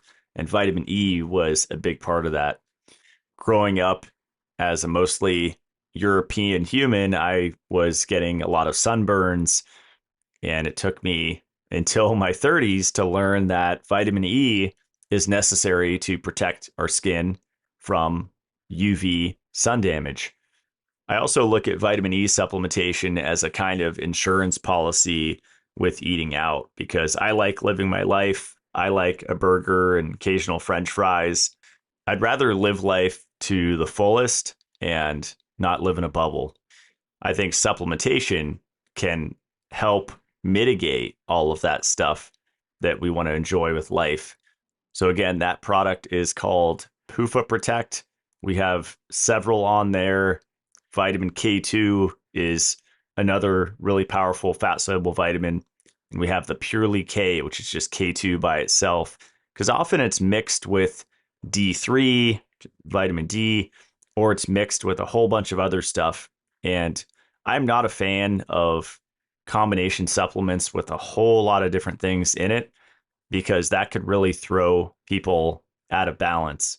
That's why a lot of the Mitolife supplements are simple, so you can adjust the dosage up or down, and you don't have to worry about having a negative reaction from having 10, 15 ingredients in the product. Check out the Mitolife Academy. That's on YouTube. It's $15 a month. You get 2 private videos every month, my latest research, experiments, and then a live Q&A the last day of every month. So that is a wrap. I'll see you guys on next Friday's show. Stay supercharged.